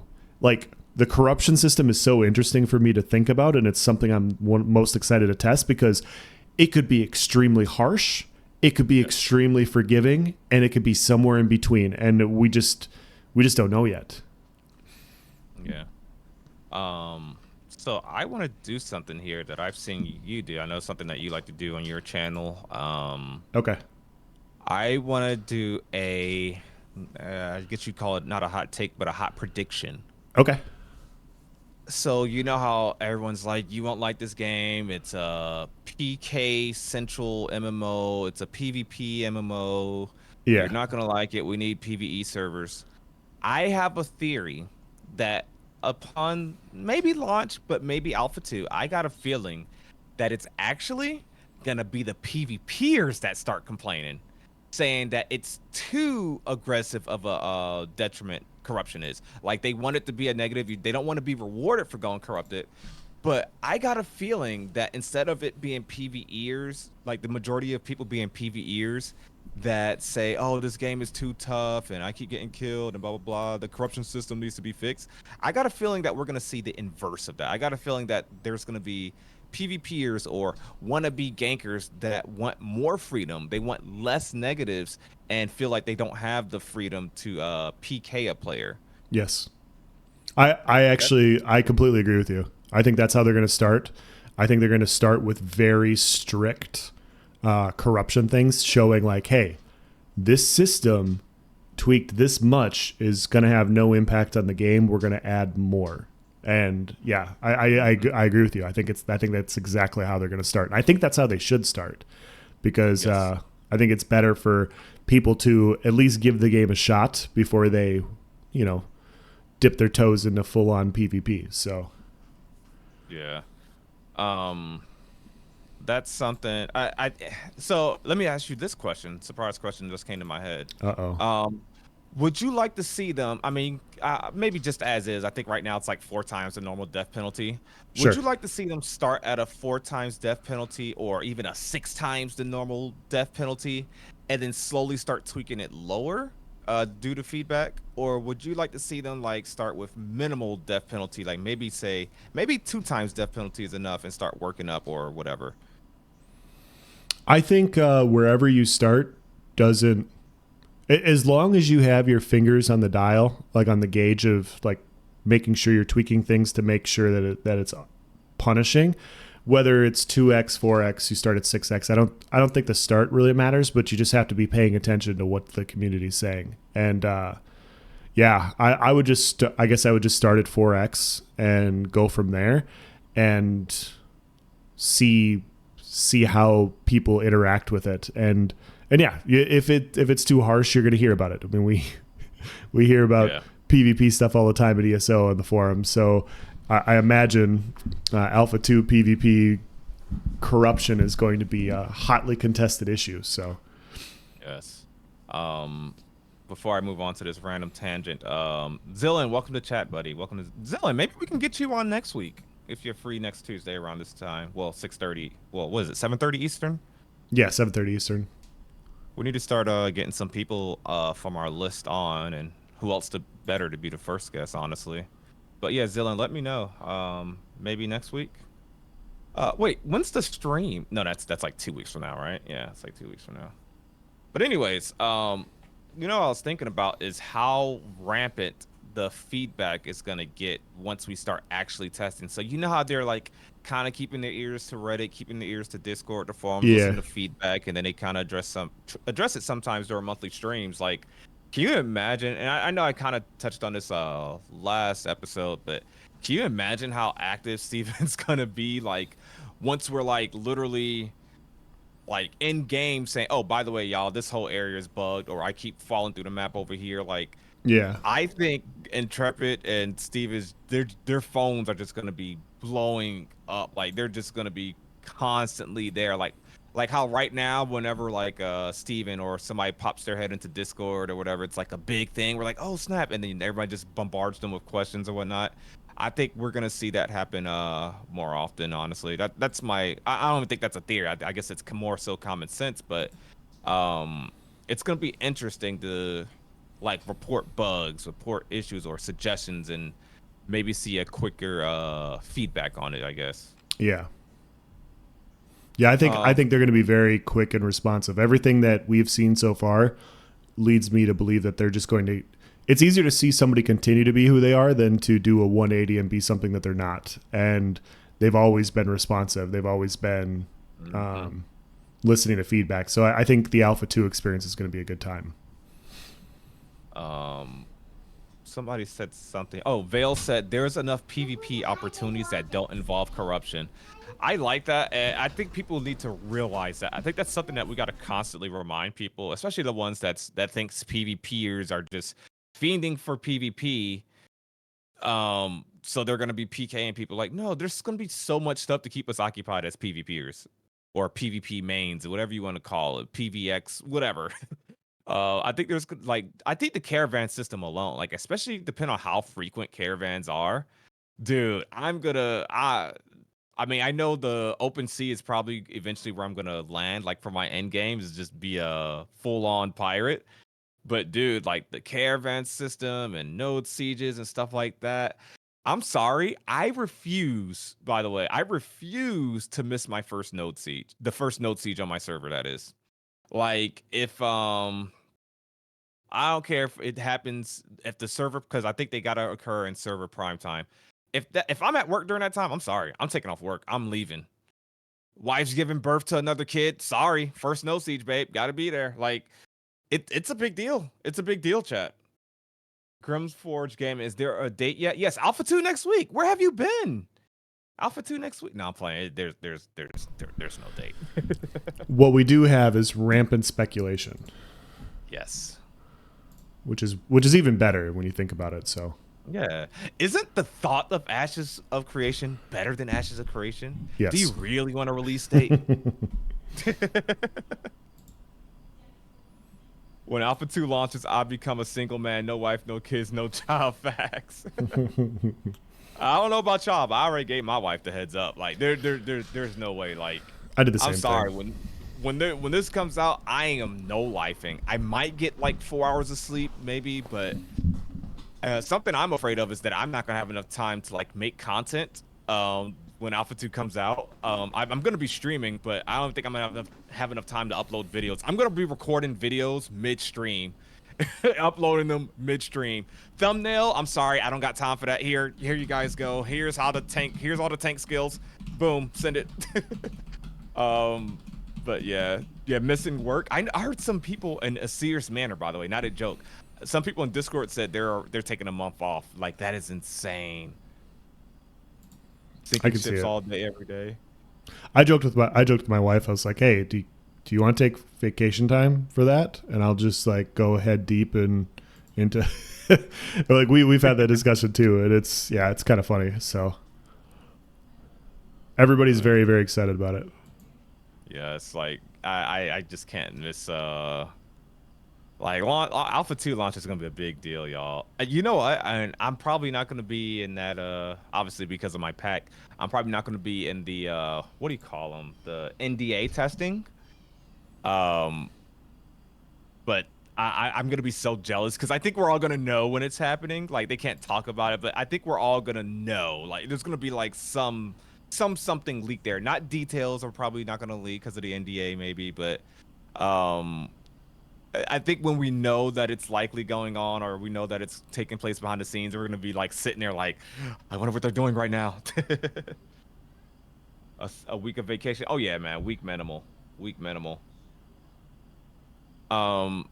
Oh, speaking of that, Makashi, I wonder how big of a deal, like, because I know people are going to take corruption, PKs very serious. Like, I can imagine you getting a bad reputation if you PK too much, especially if it's the same player more than once. You think people are going to get salty? That's not a pun because the sea is salty, but do you think people are going to get really salty for dying in the open seas or getting PK'd in the open seas? I mean, like, you think they're really going to take it personal and start calling you out? Like, it's I think fair so. game, right? I think people are going to look at it the same. Like, why'd you kill me? I didn't sail. It took like half an hour to sail out here. I think people are going to get salty. I think you're going to get a few people to do that. Like the closest thing that we have is the Imperial City event of PVE and PvP for ESO, and I can't. It's happened. Not everybody does it, but people, like when you go into that area, like people have complained on the forums. Oh, I wish it was more of a PvP thing.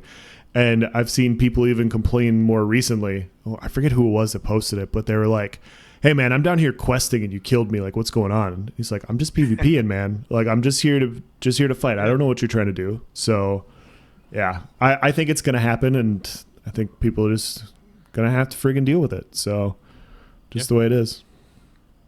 So we want to move on to the art topic. Yeah, we can do the art topic. Okay. So I have some to say about it for sure. So lovely. So this post on Reddit where all good things happen. This is from Vladis. Vladis does a Ashes of Creation stream on Twitch, so make sure you check him out. Cool guy. Vladis posts this, and he did a video on this, like, to kind of skip ahead here. He did a video on this in response to Asmongold. So Asmongold did a video / live react on the recent Cleric showcase, and I won't keep speaking on this because he probably mentions it here. So let's read it. It's called, "Does the art style in Ashes of Creation look generic?" And chat, I want you to go ahead and start responding to that. Does the art style in Ashes of Creation look generic? So here's what he says. "Hello everyone, Vladis here. I recently made a video on my YouTube channel responding to a statement Asmongold made about the art direction in Ashes of Creation. If you saw his video on the newest Cleric update, you heard what he said at the end. While I personally disagree with his take on the art direction, many people were echoing the same thing. Now, every streamer usually has an echo chamber, but is there any reason to think that art will be the thing that will detract people from playing Ashes of Creation? Every time we see and by the way, he has an image here as an example. Every time we see some kind of art from the team, it's like a beautiful painting. I had this photo as my background on my computer for months. What I think is really the main thing people point to is Unreal Engine 5. UE5 was praised by many gamers, and those gamers wanted the benchmark to be UE5-like. Now that we have been getting more from the engine, people seem to look at it with an unenthusiastic eyes. Are we as gamers that fickle to be that unimpressed by graphics in 2023? Most gamers are playing games that are over a decade old. Oof, that's me. The engine supporting those MMORPGs can't offer what UE5 does, but most of those games are very stylized in nature. We're going to circle back to that. The reason why many of those games were stylized is because realistic graphics just looked funky. Remember games back in the 2000s? Heck, even some games in 2010s that tried to use realistic graphics for their games. Many of the engines were custom built back then and didn't have a huge scope. So what are people really complaining about when it comes to Ashes of Creation? And then we got another still image here. I think people are just down bad right now. There isn't any fun games to play. I mean, there are, but chances are you already played them and beat them. And people are in doomer mode. I love watching Asmon because, like him, I am a huge fan of the MMORPG genre, and I want this genre to make a comeback. Would Ashes of Creation benefit from being more stylized? Maybe, but it doesn't matter if content is lacking or it's not fun. Most MMORPGs, when they launch, doesn't have an end game or much past a week of gameplay before people get bored. Intrepid knows this, and I believe that is the reason why we aren't seeing the Alpha 2 right now. Content is king. I know it, you know it, everybody knows it. So what would Intrepid gain from redesigning everything to be more stylized, other than making the Ashes community and overall MMO community wait longer to play the game? It isn't worth it at this point. You either like it or you don't. In conclusion, I love the art direction Intrepid took for Ashes of Creation. I can't wait to play this game. I can't wait for Alpha 2. I can't wait to make my character. Just curious, is it just me, or do some of you feel the same as Asmon feels about the art style? I would love to know what people think on this subject, and thanks so much for taking the time to read out my posts. If you are interested in watching my video, a link is in the community media in the Ashes of Creation Discord. What a post. What a post. Before we get to chat, let's break this down. First of all, amazing post, Vladis, and he actually, like I mentioned, there is a video going over this as well, so make sure you check that out on his channel, Vladis Gaming. So art style. So let's first start off with the obvious. Art is subjective. It's opinion. You know, what one person thinks looks good and versus another one. It's a little it's up to the eye of the beholder, if you will, right? Yeah. So MMOs. Now he mentioned a stylized art style. So MMOs that and just games in general that don't try to look real. Do you guys notice that they just age better? They just age better you don't got to go full cartoony look, but if you look at World of Warcraft, it never tried to look real, right? Like it never tried to look real, and so people still enjoy it to this day. It never tried to look real. And when you try to look real, what happens is technology is constantly getting better. So that cool Spider-Man game that we played on our PlayStation in, I don't know, 2010, it looked cutting edge for the time, right? Like, oh my gosh, look at that. I can see almost a reflection in the mirror or in that puddle. And then you look at a Spider-Man game that's coming out next year, and you're like, and you look back at that, you're like, oh my gosh, this used to be considered good graphics. Like, I'm sure we all grew up with certain games. Like, for me, my first introduction to like 3D gaming was probably Mario 64. Do you guys remember Mario 64? How old did I just show my age there? I don't know. But do you guys remember in 64 at the Mario 64? It was like the first, I think, 3D Mario game. And I was like, oh, as a kid, I'm like, look at these graphics. I think Mario's going to jump out the TV. And but you look at it now and it's like, what are these blocks, right? And when you try to look too real, and I think here's the thing, I think New World is one of those games. I think it has the best environmental design in an MMO, by the way. It has a very realistic looking environment. But how's that going to look 10 years from now, especially with Unreal Engine 5 out? How's that really going to age? Guild Wars 2. Look at Guild Wars 2 art style. That is timeless. It does not look outdated at all. And I think when you try to look too real, you really put yourself into about maybe a 5 to 10 year tops box. Now, as far as Ashes of Creation specifically, I think the art, and let me show some here. I think the art looks phenomenal. But here's the thing. Two things, actually. Let me start with the first one. It doesn't look like a single player Unreal Engine 5 game, and we shouldn't expect it to because it's an MMO. That's first off. Second, I think it looks great. I think it looks phenomenal. But it has looked inconsistent. Let me explain what I mean here. So if you look back at the day and night cycle, this is something I've talked about before. The day and night cycle, if you look at the environment in that area, I don't think it was just because it was darker or because it was a graveyard. That area did not look polished to me. That area did not look polished. If you look at a stream that was earlier than the day and night cycle and the melee weapon showcase where the fighter's just standing on that island, and that looked so beautiful. And I don't think it was because the certain time of day. I think that area was so polished. It was phenomenal. It was a gorgeous looking game. You look at the recent cleric showcase, our most recent showcase, the freehold showcase, and this cleric one. It looked gorgeous. Did you see when the stream started the gameplay and he's just on the mount and you see all the sun rays? I don't know how anyone looked at that stream and was like, this looks bad. Like, it is phenomenal art. And hell, even the capes weren't clipping. Like, everything just looks phenomenal to me. I think maybe people are just expecting those hyper realistic, like New World-esque graphics, maybe. I think Ashes of Creation has a great art style. I can ramble about this all day, but what do you think about all that? So I got a few things to say. Makashi in my chat says, "Why are people so worried? The art style MFers be playing Raid Shadow Legends and got excited about BattleBit." Yes, BattleBit's a perfect example of art literally not mattering for a game. I'm not saying it does. I'm not saying that it doesn't matter or anything like that. I'm saying as long as the gameplay is good, the art is secondary. Like, nobody's playing the game like, oh man, I'm really roaming the world and the art is so pretty around here. Nobody's playing a game for that. You're not playing a game. You're playing a game for the sake of the game. And so I get that it's subjective, and I get that, people hear their favorite streamers say something and they want to say the same thing. I personally like the art in Ashes of Creation as well. I also want to say I provided a link in the description or in our Discord, Nyce. And so if you wanted to pull this up real quick, but we're in pre-alpha 2. And so I pulled up some gameplay footage from alpha 1 of the cleric. And so we can look at alpha 1 of the cleric, and obviously this is pre-Unreal Engine 5 and all that. But the thing is the game isn't polished.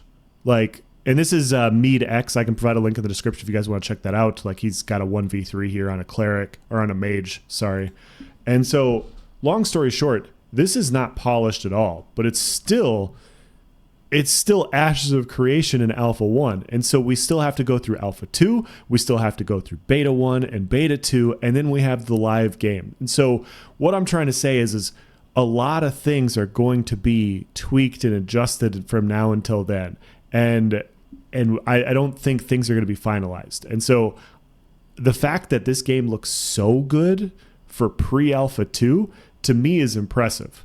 Like, and that's why I'm so excited for the game, is because it already looks like, some people are looking at this, they're like, this game looks more polished than a lot of the games that are already out here. Like, what are you talking about? And so, yeah, that's my perspective. So,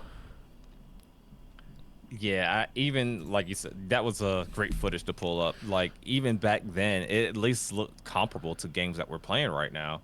Um, I think I think it's great. Like on my stream right now, we're looking at the Tower of Carfin gameplay from this Sure. B-roll footage I have here, and you remember how gorgeous, even with the red hue, it Yeah. was just gorgeous. Yeah. It's just phenomenal. Especially when he hit the UI at that one part, I was like, oh, look at that. Like I can't wait to do my AOC fashion.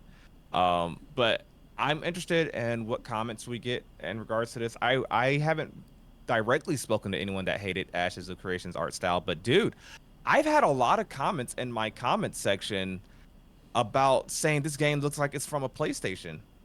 And I don't understand it. I really don't understand it. People saying the graphics look bad and this and that. I'm just like, what are you expecting? Like, what is good graphics to you? Like, and Yeah. I just don't get it. And I guess people just have their preferred art styles, because there are some things we can all look at, like Minecraft or BattleBit, and we can all look at it and be like, okay, that's not maybe artistically appealing, but it gets the job done. It's where but it shows you how little that matters when you have fun gameplay. But I mean, but like I said, it's all a matter of opinion. I don't know how someone looks at the cleric showcase and be like, oh, what is, they should really redo all this. Like I personally don't get it. I personally don't get it. I think a lot of what a lot of people are doing is they're trying to compare it to a complete game, and they're like, it's not the best graphics I've seen from games that are out right now, and it's not, but it's pre-alpha 2. They're constantly releasing new footage, and I agree with you, Nyce. Like they'll show us new areas. Like, was it the day and night one where they go walk into the undead, and Yep. Steven said something like, he's like, oh, this is our old style lanterns. Like clearly it's not finished, and they're still like reiterating and reworking their art. I think it looks great. I think that this game looks fine. I think Ashes is very similar to New World as far as aesthetics go, in my personal opinion.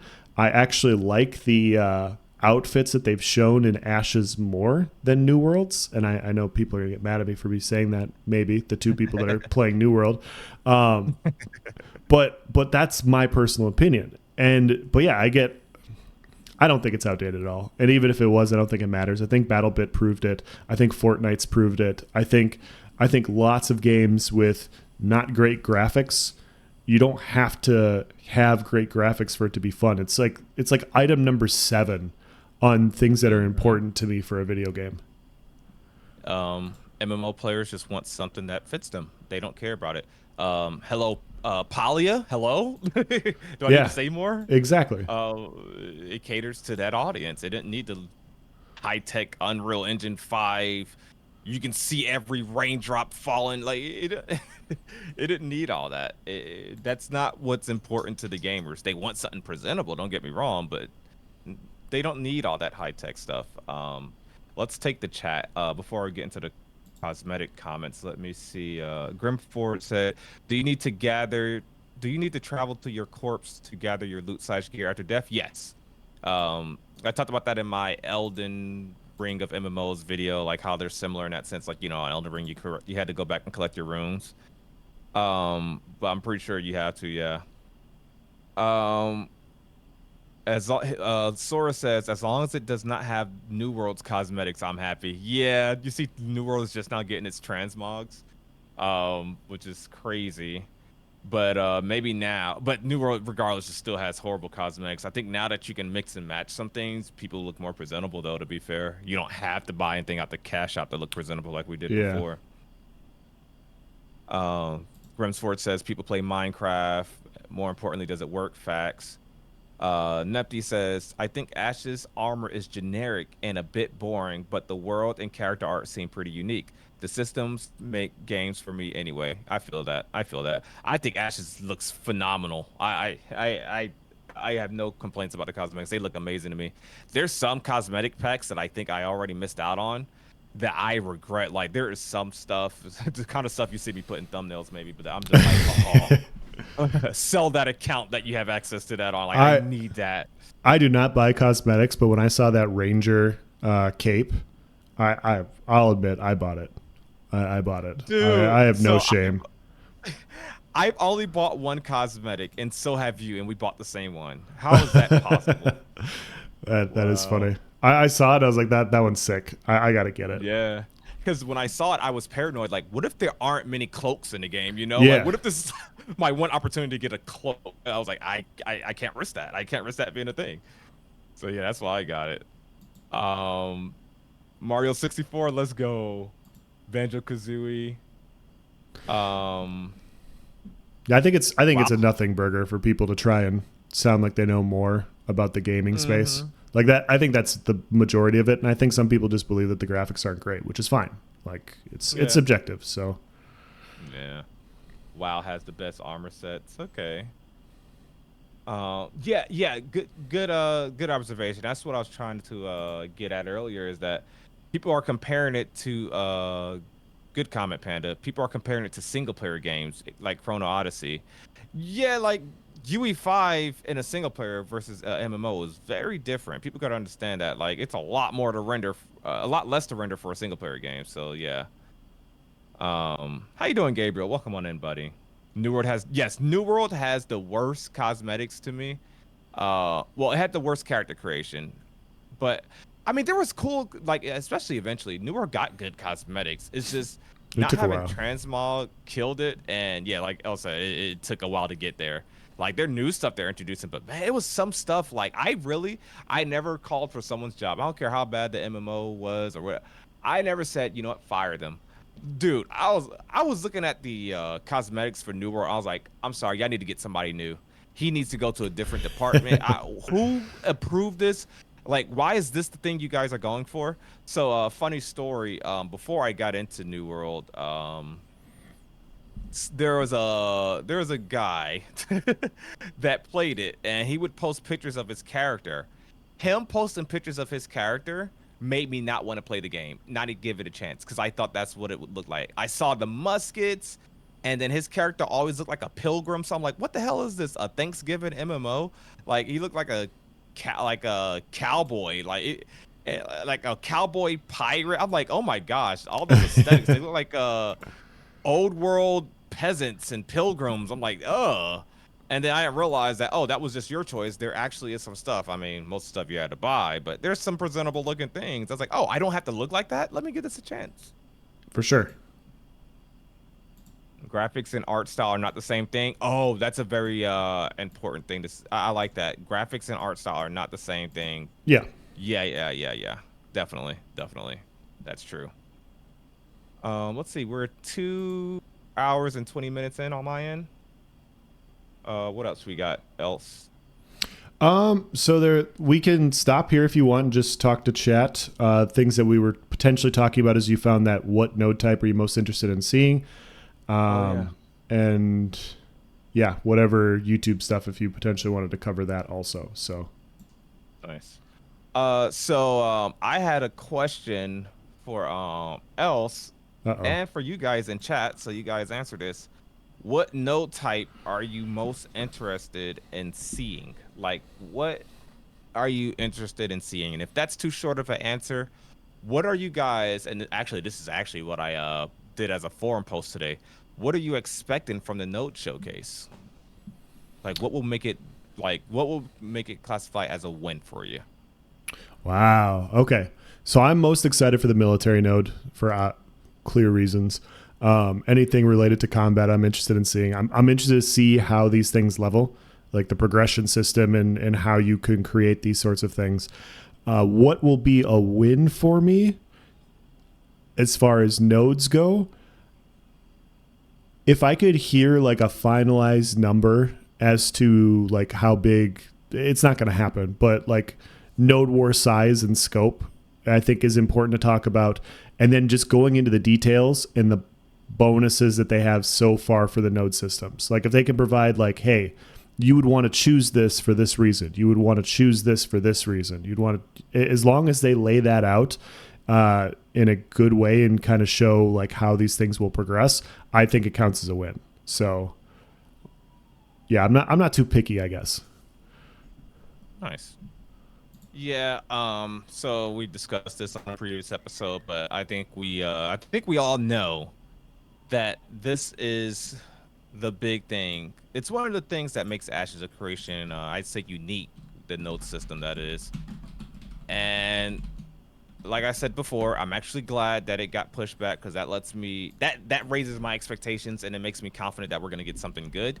I'm expecting like an hour slideshow, an hour of gameplay. Like I'm expecting this to be the longest stream. In my opinion, Me too. it's perhaps the biggest stream. It's the most important stream. And I'm sure some people have contrasting opinions. You might feel like, oh, the naval one's more important because it does blah blah blah, or the archetype streams or crafting, because maybe that's something that's more interesting to you. I think no matter what you're into Ashes for, the PvP, the in-game raids, dungeons, whatever that may be for you, I think we can all agree that nodes is the thing for Ashes of Creation. I think that's something we can all come together and understand that this is a huge integral part of everything that we're doing in the game. Whether what you're interested in is housing, whether what you're interested in is freeholds or node wars, guild wars, all that, everything in the game somehow gets linked back to nodes, story arcs, even in some cases, like everything gets linked back there. And I think for that reason alone, it's the most important showcase. I agree. And I am of course most excited for military nodes. I'm really excited for them to detail more because I think it's been a while since we had some clarification on it. The arena style combat that they alluded to, like how is that going to work? Is it going to be 1v1s in a game not really balanced for 1v1s? Could they do I joked about this in Discord before, but what if they did APOC like a little battle royale thing as a means to determine it? Would they put you in an arena and you just pick up random weapons? Like, how are they really going to do this? Because when I picture military nodes, I picture like a Roman Colosseum, like gladiators in a free-for-all fight. I think that would be so cool. Yeah. They said they're gonna allow spectators. I think that's really cool. Like, I really want to see how that interface actually works, because it's something easy to talk about, but it sounds really tough to implement. So I'm really interested in seeing what they do. Like the other nodes, economic nodes, scientific nodes with the fast travel, like all that stuff I can visualize. Like that's so simple to understand. Of all the node types, military nodes for me, and I don't even think it's because like I'm a PvPer at heart. It's because to me it seems to have the most intricate system associated with it, if that makes sense. And so that's a reason that I really want to go about it. And also I really plan on being a bounty hunter. I hope I see else on my kill sheet one day. And I think somebody in chat correct me, that may come from military nodes. I don't know if it's unique to that one or not, but I know I've seen something about that. Yeah, the mayoral voting for each of these systems sounds interesting to me. I mean, obviously, I'm most excited about the war one, because the military one, because having to fight for it, having like a tournament of champions, basically sounds so freaking cool. So, Yes. but yeah, like the other voting systems, I'm excited about those too. I'm not saying that's exactly what I'm going to choose. Maybe a different type of system is going to boost, like different things in the area, and you're going to want to be a part of that at that point in time. And so it'll be interesting to see the detail. Like, part of the reason I think I'm most excited about nodes is it is the biggest system, but the fact that they went so in detail for freeholds, and like like what they were providing with that, and then they Yes. provided a paper afterwards. It's like, okay, if you went that far in depth for your artisanship and stuff like this, which isn't as big as nodes, how big is nodes then?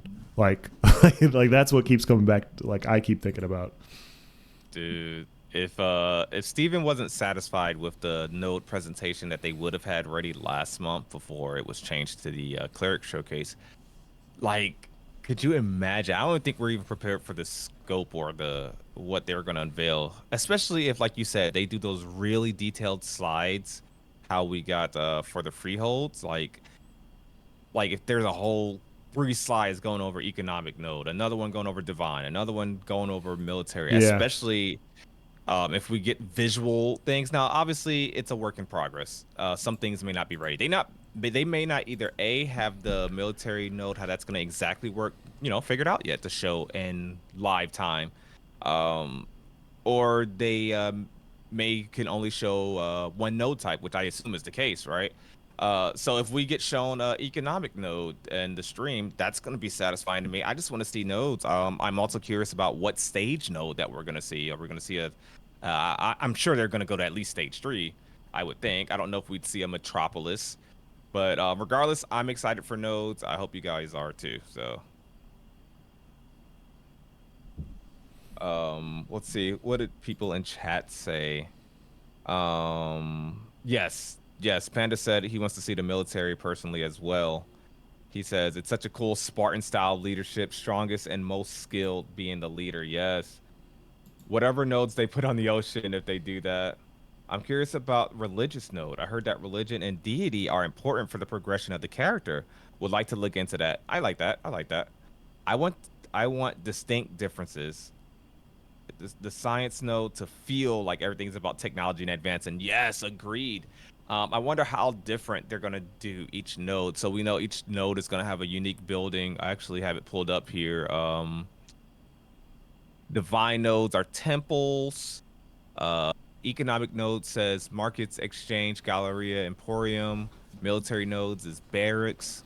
I would imagine some sort of coliseum will be added. I don't know. Scientific nodes, library, college, university, academy, and maybe all these have their own unique buffs or benefits with each type of that building.